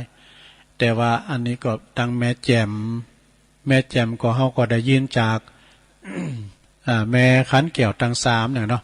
ทางสามเมืองก็แม่อุ้ยอินก็ถ้าจะรับก็คุณเฒ่าเนี่ยหรือว่าไปอยู่กับลูกกับหลานตามกูเตอเปิ้นพาดูฟังทางงานแม่สุกแก้วเขานี่นะแม่เพ็ญขาวเตี้ยเขาเนี่ยทางซ้ายเนี่ยเอิ้นไปทางพี่น้องศรัทธาทางปุนเด้อเนาะพี่ใหญ่จำรัดเนาะพี่ใหญ่แต่โหเราดูนะฟังก็อยู่พี่ใหญ่จำรัดนะไปทางแม่อมรแม่อมรกิติเขาเนี่ยนะตอนนั้นก็เพิ่นก็ฟังกันอยู่พดพระตังแม่แดงขนมศีลเด้อเนอะลายแก้วนะ เนาะแม่แดงขนมสินตังคุณพ่อสะอิ่งโพดไปตังดอยแก้วดอยแดนนะแม่สายพินเขาพออดุลปาติคำเขาเนี่ยพอสมคิดเขาเนี่ยแล้วก็แม่จำปีในบนมากันตุลุงสวดมนต์เนี่ยไหววิทยุฮะแล้วก็อิติปิโสก็ว่าไปอันนี้ก็ไหวเนาะปลงสีวังบางคมเนตรนิ่มเดี๋ยวนี้เปิ้นขืนไปพัฒนาบุญดอยวัดสลีเมืองเนาะเปิ้นได้งบมากเนี่ยซะนะไปช่วยกันแปลงทั้งบุญดอยสลีเมืองก็เนาะใครได้คุณที่ปุ่นนำบุญนะเป็นประธานนะดึงคุณมาตอดมาตานกะทินก็อย่างปลงสีวังเขาบางคมเนตรเขาปอดุลก็เนี่ยเปิ้นเอากันเป็นกันก็สักวางกันเนี่ยก็ไปแอวไปหาหลวงพ่อตุนตำรับตุนตำนานผี6 ตัวปล่อยวางจะไปไหวนมัสการเจริญปอภาษาครับลุงปลงวินะครับโอ้ร้องว่ามันร้องผู้คอยคำเดียวนะกันมันสายห่างด้วยปลงวินอยู่กับอะไรเหล่านี้นะโอ้ตอนนั้นก็ไม่ได้แต่เนาะครับไหนก็ได้สันขีดเล็กก่อนพิญญาก่อนโอ้เรา2-3 วันก็ดีละครับอยู่แต่ขอบคุณปลงวินหลายๆเนอะครับกำลังใจเนอะครับเนอะโอ้สาธุปลงวินสันขีดเล็กปูนมาไกลนะเนี่ยจากเวียงป่าเป้านะเวียงป่าเป้าอีก10 นาทีโยมมีเวลาโทรมาหือกำลังใจตัวลุงนะอีก10 นาทีเท่านั้นเองนะแต่ถ้าออกก่อนสักหน่อยก็เดี๋ยวก็ฟังผู้กองผู้หมวดชัยพรนะเปิ้นก็จะได้ออกรายการต่อจากตุลุงเนี่ยนะแต่เบิร์ดเนี่ยก็ขอโทษด้วยนะเจ้าตุลุงเห็นข้อมูลพิษดีกับท่านพระอาจารย์เน้นหลักเปิ้นมาแก่ข่าวเนาะก็ย่างสักระยะ2 ระยะก็เดี๋ยวเปิ้นก็จะมาละนะ ฉะนั้นก็วันนี้ก็ขอโทษด้วยเนอะแล้วก็พระอาจารย์เน้นหลักเปิ้นก็มาแก่ข่าวคือตุลุงแหละอันนี้บทโอ้เจ้าบ้านเจ้าจองไว้ชำโหตุลุงเนาะมีแม่เนี่ยก็แม่จันสมนะเมื่อจะถ้าฟังเน้นลักโอ้ตู้ว่าไปเลยเจ้าว่าเนาะศรัทธาญาติโยมทั้งหลายก็บริหารเวลากันไปวันพุธนี้ก็ประมาณ6:10ตุลุงก็เป็นรายการของตุลุงโดยตรงวันพุธนี้วันพุธนี่ก็ออกตั้งแต่6:10ถึง1 ทุ่มแล้วก็ย่างฟังข่าวแล้วก็ทุ่มกึ่งจนถึงหิม2 ทุ่มก็จบรายการอันนี้ก็เป็นรายการในวันพุธตอนพุธนี้จะเทศธรรมอุทิศไปหาปอาจารย์ปนานอุทัยสมจันทร์นะมาทำสายหนึ่งสายสุดท้ายก็แล้วกันเจริญปอนจะไว้ตาเก้าโอ้ยินดีแม่ลงเนอะมาปิดใต้โอ้เจ้าก็กายไปหากะกายไปวัดเจ้าไปหอมปอยปอลงปอจานอันปอนานอุทัยสมจันทร์ปอจานเก่าเขาเป็นอายุ87 ปีเป็นเสียงบุญไปเอาผ่าเอาไตปัจจัยไปหอมเป็นนะกะห้วยอ้อบ้านห้วยอ้อค่ะโอ้เพิ่นเกี่ยววันนี้กันใจจำเปิ้นตายว่าแล้วก็ที่นี่เปิ้นก่อนจะเคินศพวันที่นะวันพัดเปิ้นเสียวันพัดวันที่เสียตะวันนี่ก็มีเนี่ยกันเนาะนั่นกะเปิ้นจะเสียวันพัดเปิ้นจะเคินศพวันพัดโอ้ติดตามแต่ขอบคุณไม่ลงสาธุอยู่ที่การหับสายก็โทนสายกันสถานโทนสายว่าปีนั้นจันเหลี่ยมสุมาจันได้ว่ามันเหลี่ยมนะอันนี้มันหลิ่นกันได้มันสถานไปว่าตัวลุงอย่าปากอันมันใจนะมันหลิ่นกันได้เขาก็ฮู้จักหลิ่นด้วยกันเปิ้นหลิ่นมาได้ไปหลิ่นกำแล้วแม่แต่ตัวลุงกล่าวคืนกันนะไปตักเปิ้นนี่นะซันเตอร์เปิ้นสอบก็มีนะซันเปิ้นเฮาไปตักเปิ้นสอบก็ได้เล็บไปเล็บมาเฮาตักเดียวนะแต่ถ้าเปิ้นสอบเนี่ยไปตักเปิ้นแต่อันนี้มันหลิ่นก็ได้โดดปีนั้นจันเนี่ยเปิ้นกำลังซิกใหม่นะน้องเขียด1เนื้อสายที่1แล้วก็ป้าน้อยบุญปั่นมโนครเสาหินฝางเจริญพรขอบคุณป้านานป้าน้อยป้าน้อยเปิ้นโทรมาแม่นิ้วแม่แหลงจากแม่อายคุณแม่จงดีเชื้อกันทาฝางแล้วก็ตุปีโอมนะเปิ้นก็ทุ่งโป่ง1ขอบคุณตุปีด้วยเป็นพระพอสวด้วยไอพงบันแซมคุณยองเหมือนกันเจริญพรไอพงป่อบุญมีเมืองกลางนี่ นกำลังจะตกนะแม่อามรทาดอยคางแม่ไหลด้วยนะแม่ไหลฟังอยู่เหรอแม่ไหลเนี่ยเปิ้นโตยกันเนาะแล้วก็แม่จันสมมานิจักจากหลังกาดแม่สาวแม่น้อมตาจักนะสามเณรเอาลักปัญโยนันวัดสันเหมิงแม่ทองสันป่าแดงแม่ศูนย์พ่อแม่บุญปันศพเตี้ยจอมตองปนันเจยเนี่ยปอุ้ยนันเจยอนุสรณ์สถานครูบาอายุเก่า10 ปีแต่ประหูตาดีเนอะปลงวินสันขีเล็กนะอันเวงป่าเป่าแล้วก็มีแม่หลงสายฝนจันกุณะน้องผ่าขาวเป็นน้องหลายปิงรวมถึงหมดได้16 สายพอดีละนะตุลุงก่อนนำรายการจากลาสตาไปก่อนเนอถ้าว่าตุลุงผิดพลาดประการได้ก็ขอสุมาอภัย กับศรัทธาญาติโยมทั้งหลายโดยในวันปุ่นมาปักกันกรรมจันการหนาบุเนอมาปักกันกรรมหนึ่งก่อนอยู่ดีมีสุขอายุมันความยืนมีจูงมีใจขอบคุณต่างสถานีคืนต่างๆด้วยที่เปิ้นก็เกี่ยวก้องเอาสัญญาณไปออกสถาได้ยินได้ฟังกันถึงบ้านถึงจองเนอลาไปก่อนโจดีมีใจก็เดี๋ยวฟังผู้หมวดชัยพรพินลำดับต่อไปจัตตารุธรรมาวัฏันติอายุวันโนสุขังปะลัง